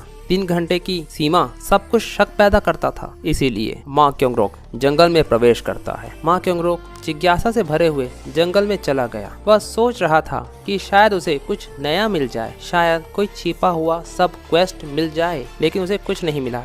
इसलिए उसने यहाँ वहाँ कुछ मॉन्स्टर्स को मारना शुरू किया और देखते ही देखते वह लेवल 10 पहुँच गया। जैसे ही वह लेवल 10 पहुँचा, एक क्वेस्ट सामने आया। वह पूरी तरह शिकार में डूबा हुआ था, इसलिए उसे पता ही नहीं चला कि ये कैसे हो गया। क्लास मिलने पर बातचीत, सिस्टम मैसेज, प्रतिनिधि, क्लास प्राप्त करने पर बधाई। क्यों रुक? ओ नहीं, बस किस्मत थी। यह कोई बनावटी बात नहीं थी, हालांकि किस्मत का हिस्सा था, लेकिन सैंगचोल इसे अलग तरह से देख रहा था। सैंगचोल ने कहा, मुझे हमेशा लगता था कि प्रेसिडेंट सच में विनम्र हैं। क्यों रुक कहता है, विनम्र? मैं तो बस सच बोल रहा था। सैंगचोल कहता है, क्या आप नहीं मानते कि किस्मत भी एक तरह का कौशल है? और क्या सभी जोन में दूसरे और तीसरे रैंक लाना आसान बात है? हमारे नेता के रूप में आपका होना ही मेरे लिए बहुत ही सम्मान की बात। क्योंगरोक हंसते हुए, हा हा हा, डॉक्टर अन, आपकी इतनी तारीफ सुनकर लगता है कि आपको मुझसे कुछ चाहिए। सांगचियोल थोड़ा शर्मिंदा होकर लेकिन चेहरे पर जाहिर नहीं करता है। क्योंगरोक कहता है, कहो, कुछ पूछना चाहते हो? सैंगचिल,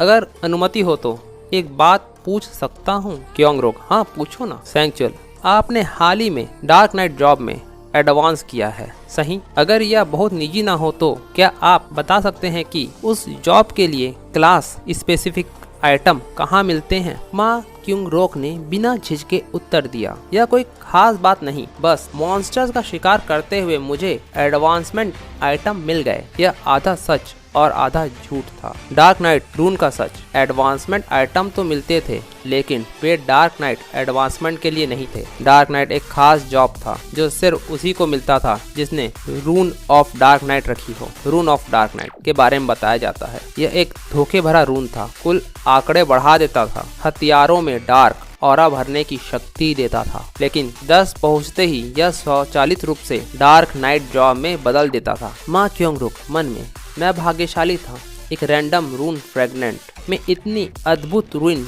मुझे मिला। वह यह रूइन किसी को बताना नहीं चाहता था, चाहे वह सांगचियोल परिवार जैसा ही क्यों ना हो। कुछ बातें असली परिवार को भी नहीं बताई जाती। यहाँ पर देखिए माँ क्योंगरुक की दिमाग कितना तेज चलता है। इसी वजह से जिन उसे अपने साथ भविष्य में मिलाना चाहता है। अन पर हमला किसने किया? माँ क्योंगरोक कहता है, डॉक्टर अन, अब काम की बात करते हैं। तुम्हें चोट किसने पहुंचाई? अब उसके चेहरे पर जरा भी मुस्कुराहट नहीं थी। अभी जो हंस रहा था वह बर्फ जैसा ठंडा लग रहा था। सैंगचियोल से कहता है, कहीं ब्लैक सिंथ ने तो नहीं? माँ क्योंगरोक चौंकते हुए, ब्लैक सिंथ? उसके बारे में क्या? सैंगचियोल, फोन पर आपने ब्लैक सिंथ से जुड़े एक मामले का जिक्र किया था, अगर वह इसमें शामिल है तो मैं उसे ढूंढ कर बदला लूंगा। यहाँ पर माँ क्योंगरोक की आंखों में भयंकर आग भर आई थी। सांगचियोल ने तुरंत अपना हाथ हिलाकर रोक दिया। सांगचियोल ने कहा, अरे नहीं, ऐसा नहीं है, ब्लैक सिंथ ने मुझ पर हमला नहीं किया, उसने मेरी जान बचाई। क्योंगरोक कहता है, तुम्हारा रक्षक? ऑन स्योंग चिल ने जंगल में हुई पूरी घटना बताई। तब क्योंगरोक ने कहा, तो तुम सियो आरिन को निशाना बनाने वाले गुंडों की वजह से मरने वाले थे? सैंगचिल कहता है, हाँ, अगर ब्लैक साइंस ना आता तो हम दोनों मर सकते थे। शायद सियो आरिन बच जाते, लेकिन उसका मानसिक सदमा उसके कैरियर को खत्म कर देता। माँ क्योंगरोक ने दांत भींचे। गुंडों का क्या हुआ? क्योंगरोक, उन गुंडों का क्या हुआ? तुमने उन्हें मार दिया है ना? सैंगचियोल कहता है, ब्लैक साइंथ ने उन्हें मारने जितनी चोट तो दे दी थी, पर मैंने नहीं मारा। क्योंगरोक हैरान होके, क्यों? सैंगचियोल, मैंने भी यही पूछा, लेकिन अगर हम उन्हें मार देते तो हमें फायदा नहीं मिलता, बल्कि सर्वाइवल पॉइंट कम हो जाते। उसकी बात से क्योंगरोक भी सहमत था। वह कहता है, हाँ यह भी सही है, लेकिन पता नहीं वो आगे क्या कर बैठे। सैंगचियोल कहता है, फिर भी ब्लैक साइंस की वजह से मैं अपने लोगों और सामान को बचा पाया। उसने अपनी कृतज्ञता स्वीकार। क्योंगरोक ने कहा, क्या तुमने उसका धन्यवाद किया? सैंगचियोल कहता है, हाँ, लेकिन उसने कहा कि इसकी जरूरत नहीं है और वह तुरंत चला गया। शायद अपनी पहचान छिपाने के लिए वह सावधान था। माँ क्योंगरोक कहता है, डॉक्टर अन, अगर अगले राउंड में ब्लैक साइंस से मिलो तो मेरा धन्यवाद पहुंचा देना। उसकी मदद के लिए मैं सच में आभारी हूँ। सैंगचियोल कहता है, जरूर प्रतिनिधि। माँ क्योंगरोक कहता है, और उस पर नजर भी रखना, अगर उसकी कुछ मदद कर सकते हो तो करो, मैं एहसान कभी नहीं छोड़ता। और हाँ, एक जरूरी बात पूछना भूल गया था, उन गुंडों का निकनेम क्या है? दूसरी ओर रियू जिन अपने ट्रैकिंग स्किल का इस्तेमाल करके सांगचियोल का पीछा कर रहा था। मन में वो सोचता है, जैसा सोचा था वह क्योंगरोक का दाहिना हाथ ही है। अन इस समय एक ऐसे होटल में था जो माँ क्यूंग रोक के नाम पर था। यह संयोग नहीं हो सकता। जिन सोचता है ये वही अन सांग च्योल है जिसे मैं जानता हूँ। अब जांचने के लिए कुछ नहीं बचा था, इसलिए वह चला गया। यहाँ ज्यादा देर रुकना शक पैदा करता है। जिन सोचता है कौन सोच सकता था कि माँ क्यूंग रोक द्वारा स्पॉन्सर की गई सेलिब्रिटी हमारे पड़ोस में रहती है। मुझे अपने भाई का शुक्रगुजार होना चाहिए। अगर उसका भाई यह कदम नहीं उठाता तो वह कभी सियो आरिन और अन सांग च्योल के बारे में नहीं जान पाता। भविष्य बदल गया था, हालांकि यह बदलाव उसके पक्ष में था। जिन आगे सोचता है अब पड़ोसी होने का फायदा उठाकर मैं माँ क्यूंग रोक का भरोसा थोड़ा थोड़ा जीत सकता हूँ और एक एक कदम करके आगे बढ़ सकता हूँ। बट अभी यह तय नहीं हुआ कि मैं उसे 20वें राउंड तक साथ ले जाऊंगा या नहीं। और माँ क्यू रोंग के पास अभी भी वही डार्क नाइट रुइन थी जो पिछले टाइम थी। रुइन बेहद ताकतवर है, लेकिन कोई खामी भी है। डार्क ऑरा के लिए डार्क माना चाहिए जो सामान्य तरीके से नहीं मिलता, और यह उसके साइकोपैथ शौक से मेल खाता है। पर कमजोरी तो है ही। रुइन शक्तिशाली था, लेकिन वह रैंकिंग में पीछे नहीं था। लेकिन ऐसे खतरनाक आदमी को साथ में रखना भी तो जोखिम था, और अन्य अच्छे प्रतिभाशाली लोग भी मौजूद थे, तो उसकी जरूरत अनिवार्य नहीं। फिलहाल उसे मैं एक उम्मीदवार की तरह रखूंगा, जितना हो सके उसका उपयोग करूंगा।